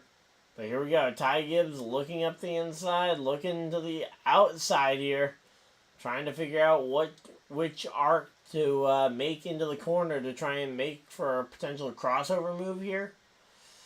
I mean, that's, I think, what he thinks is going to be the best thing, is to try and maximize corner exit speed here.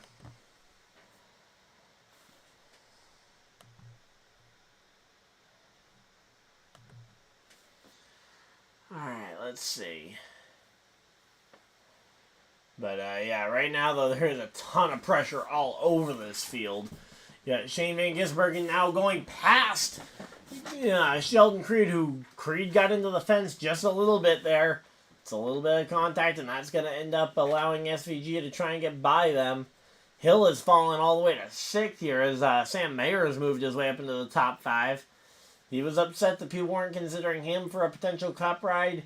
I think you just need to see it for about one more season of consistency before I'll start thinking of him as a consistent race winner here.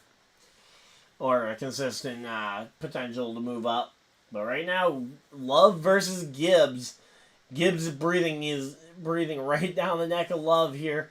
They have about a 1 second gap between them and Shane Van Gisbergen, which is not a lot. SVG is right there.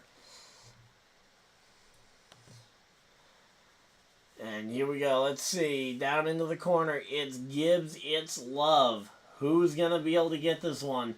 Love trying to hold off the inside of the corner because you don't want to give the inside to the opponent here. Meanwhile, you've got Ty Gibbs who is trying to go higher almost and arc it into the corner. Problem is that now the SVG is right on his back bumper. He almost has to play defense as well as offense because now if he arcs it into the corner, SVG is just going to take him too wide here and try and challenge him for the second position so that SVG can be the one to try and challenge Love. And again, Love could theoretically be the one to absolutely win this race. Oh no, there goes SVG. Not around, but he goes really far sideways, gets a taste of the fence, and that's going to give some more cushion right to the right to the two guys out in front. You've got again, you've got Gibbs and you've got Gibbs and Love, and there is a caution flag flying. Caution flag is out. Not sure. Oh, Leland Honeyman Jr.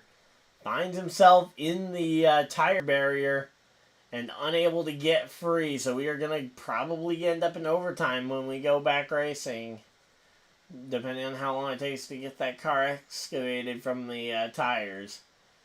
But, yeah, that, again, SVG, he looked strong there on the restart. Given another restart, and he will probably be a very big threat to win this race. But, yeah, no idea what... must have just been some brake lock up there on the 42, looking at how he just kind of went straight when he was supposed to turn.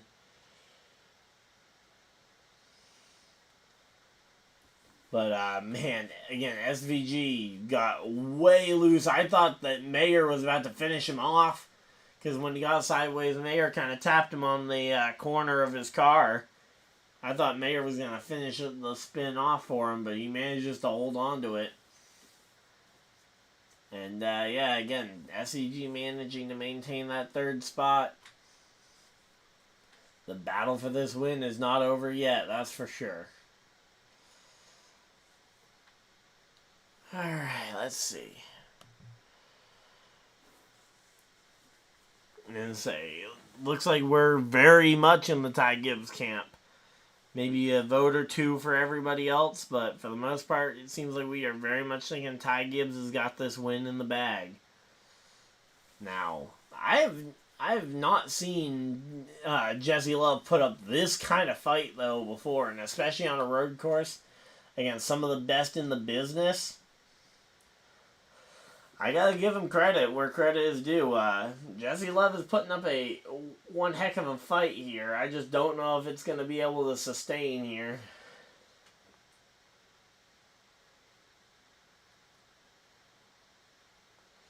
Suarez up into the top 15. Man. Joe Logano up into the top 10 there. Kyle Larson stuck in 7th, though. The fact that Van Gisbergen got to 3rd and Larson got stuck in 7th just kind of tells you how much the track position mattered. Those 2-3 extra spots or whatever, they really made a difference here. And let's see, 5 laps to go. They might get this thing restarted in regulation. I thought we might be going to overtime, but maybe not.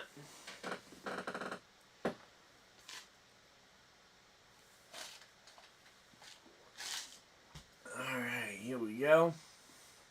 Talking with SVG's crew chief, Bruce Schickler. A guy I don't think I've ever seen an interview with before. Which is kind of an interesting one. Anytime you see an interview with someone that you don't think you've seen before.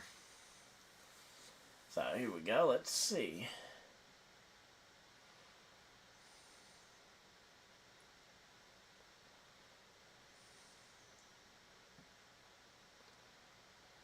And right now, again, the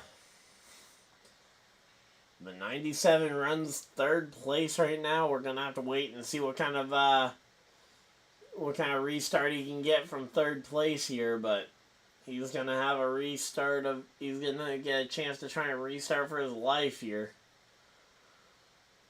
Allmendinger took no tires at his lap 24 pit stop to try and gain track position, but I think that's going to come back to bite him here. Yeah, because I think the lack of tires is going to mean he's just going to fall further and further down the leaderboard.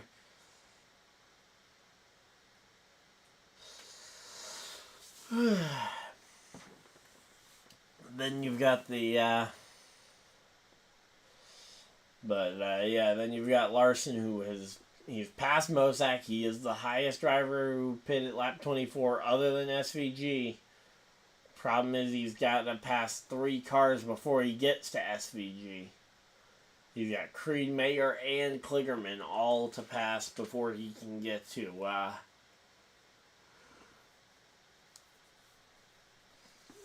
before he gets there.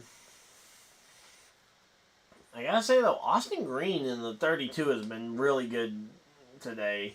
I don't really know who he is, but I know he's been in the Jordan Anderson Racing number 32 for a couple of months now.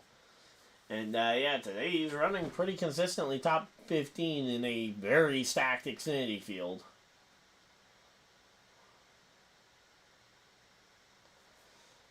Alright, here we go.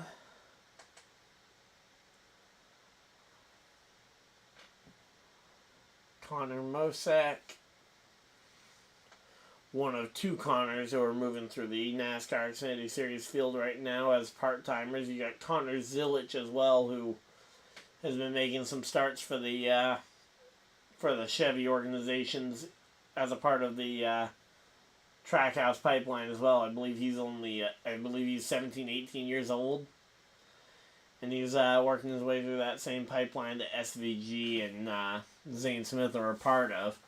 And ultimately, they're all going to be fighting for those jobs in the top level at some point.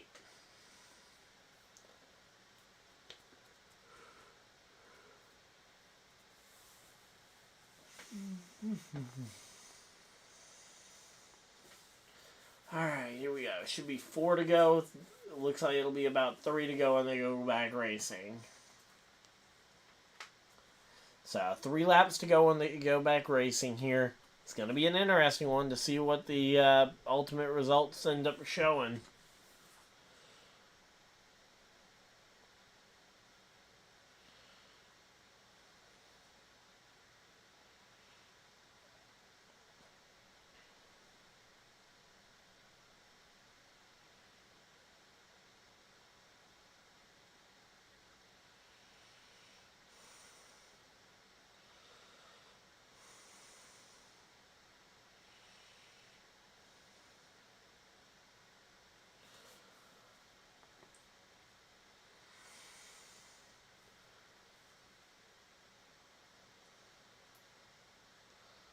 Alright, 4 laps to go. It'll be 3 at the line next time by.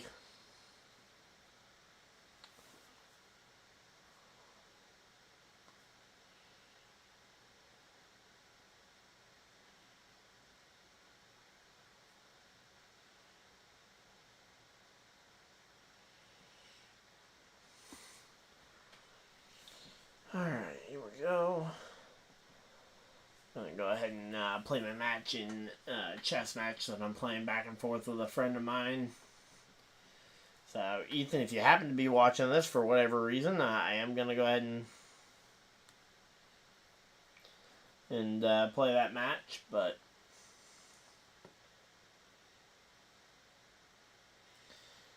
yeah, I wish this app didn't have commercials so I could just play my match. Alright, and what move did he tell me to make? Okay.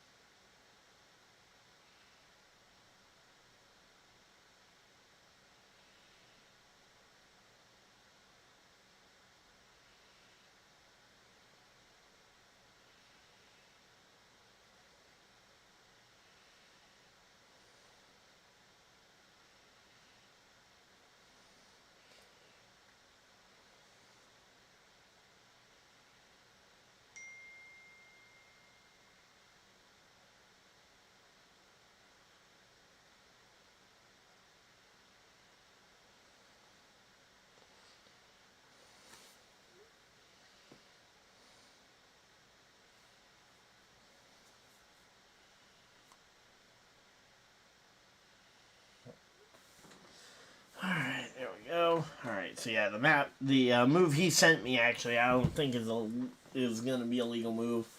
We'll see if I maybe just misunderstood what he was saying, because he's just replying with his moves in the actual notation. I'm the one actually making the moves on the board and then sending him the screenshots.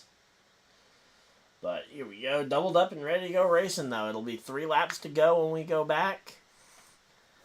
And yeah, 3 more times around and we're going to potentially see a winner here.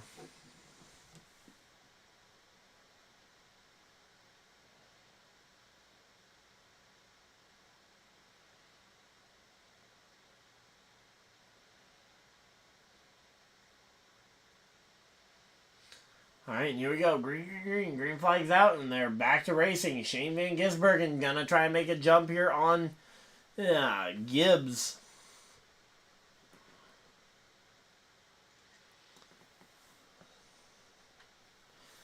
And oh, there goes Mayer around. We'll have to wait and see if that's gonna end up bringing out a caution flag, but SVG able to get around Love here. Gibbs to 3rd. Creed up to 4th here. Kligerman to 5th. And, yeah, that move, that does end up... Oh, green... Why are they pulling up green flag pit stops? No one should be pitting here. We got 3 laps to go in the race. And, why are they showing the 98 as the race leader? The 98 ain't leading this race. Here we go. SVG, the number 97, looking to the inside... Or, looking to the outside. Sorry. Looking to the outside there on the 2. Diving it up the inside this time by... Yeah, and there we go. Yep, Jesse Love not able to get the block there. And, oh, Ty Gibbs slides through as well. A 2-for-1 pass.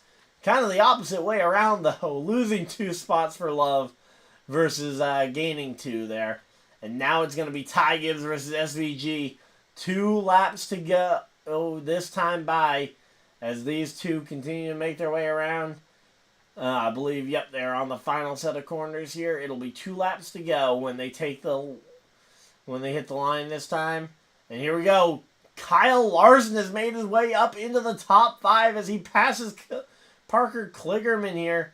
Kligerman going to try and battle back potentially. And, oh, somebody's got a lot of smoke coming out the car. It's Austin Hill. Austin Hill's got smoke coming out the car. Yeah, looks to be like he is still able to run, though, but there was definitely tire smoke coming out that car. I don't know how severe the tire rub is, but here we go.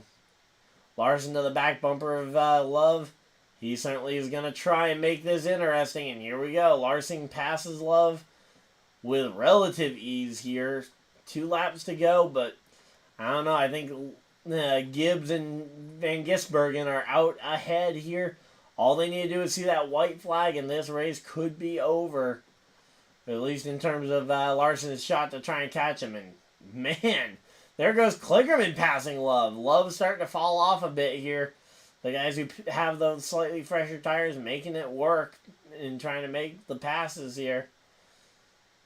And right now, though, you've got 3 guys who are driving in the Cup race tomorrow, all running 1, 2, 3. As, again, SVG making his way through, and he is now 1 corner away from the white flag. If he sees this white flag again, I think that will end Larson's shot at trying to make that kind of comeback. And, oh, okay, so Creed got dumped. Okay. And here we go. White flag is out. 1 lap to go. SVG in the lead. And in control of the field.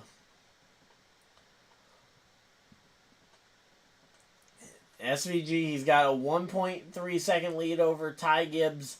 Gibbs, if he wants any hope, has got to get close and put the pressure on Van Gisbergen.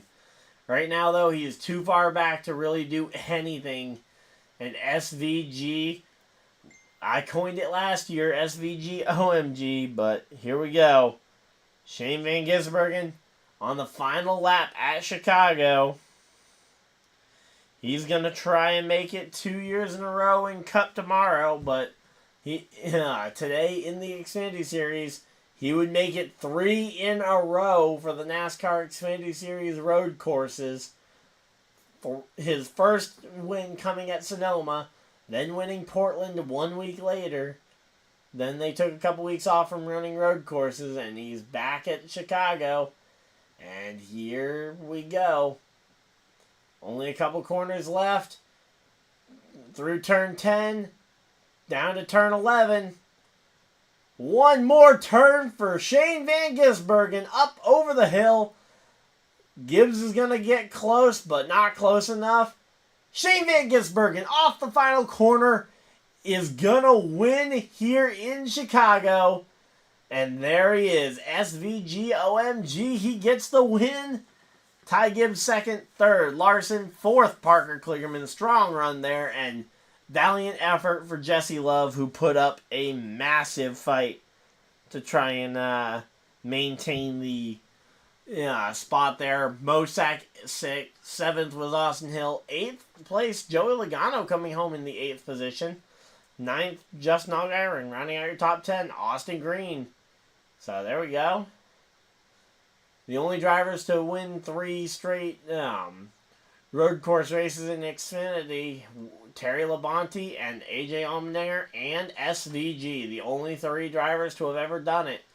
SVG joins a very elite list there.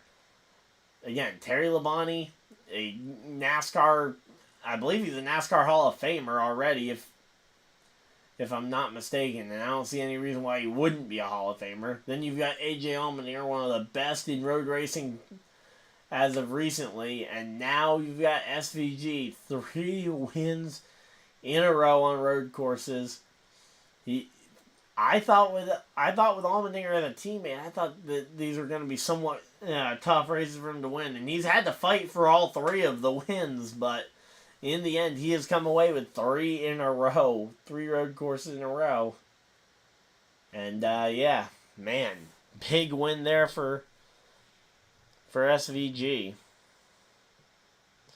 We'll go ahead and end the poll. So, again, as per usual, for those of you guys who only who only care about seeing the reaction to the finish of the race, thank you guys for tuning in. Of course, we got the branded rugby ball there, as SVG, he's Australian, he's, the native sport there. He's doing his cool down lap. But, yeah, so for those of you guys who only tune in for those, remember we'll be back tomorrow at 4:30 Eastern Standard Time for the NASCAR Cup Series race.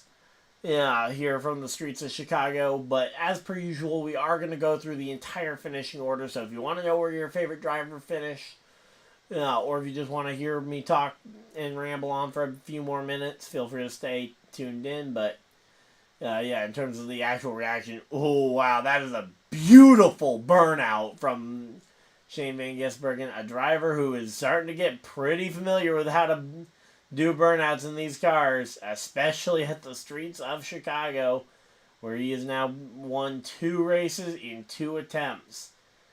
Will he make it 3 race wins in 3 attempts tomorrow? Certainly it's going to be a little bit harder tomorrow, I think, because I think the Cup field is more competitive than this NASCAR Xfinity Series field, especially in the middle of the pack. And, SVG just slammed his car into the wall there. I say the car's okay, but it doesn't really need to be okay, because at this point that car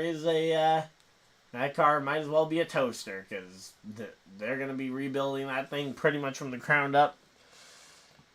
So there we go.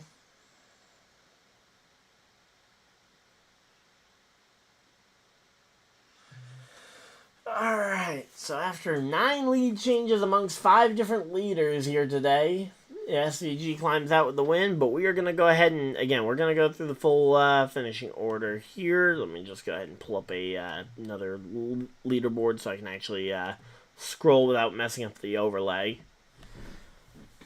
So, as we talked about, SVG coming home with the win.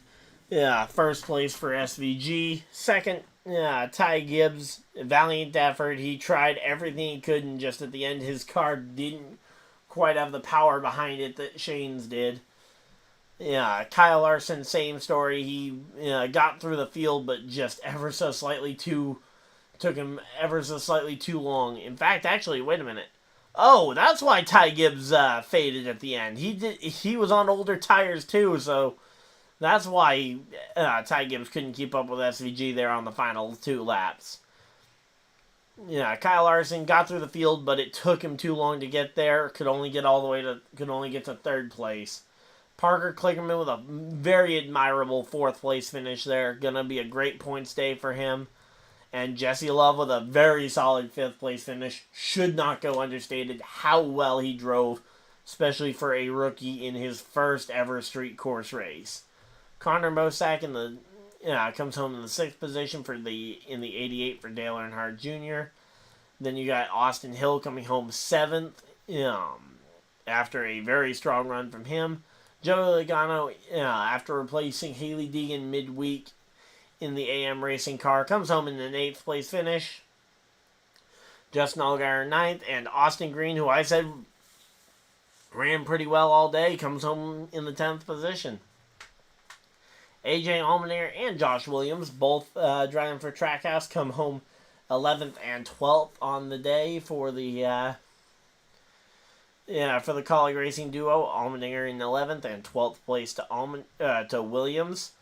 Then you've got Sammy Smith in the 13th position after that late race pit strategy didn't quite work out for him. Kyle Weatherman comes home in the 14th position, driving that number 91 car, and Jeb Burton in the 27 comes home 15th. Yeah, in the 16th position tonight, it was Ryan Sieg, and in the 17th position, Brandon Jones, who was a spinner late that brought out one of the late cautions there. Cole Custer, who spun all by himself down by pit road entrance, coming to the end of stage 2, comes home in the 18th position, and Sam Mayer comes home 19th after in a disappointing run after he ran so well towards the end of that race. Ends up getting, I don't know, I'd have to go back and see exactly what happened to him, whether he got spun or what.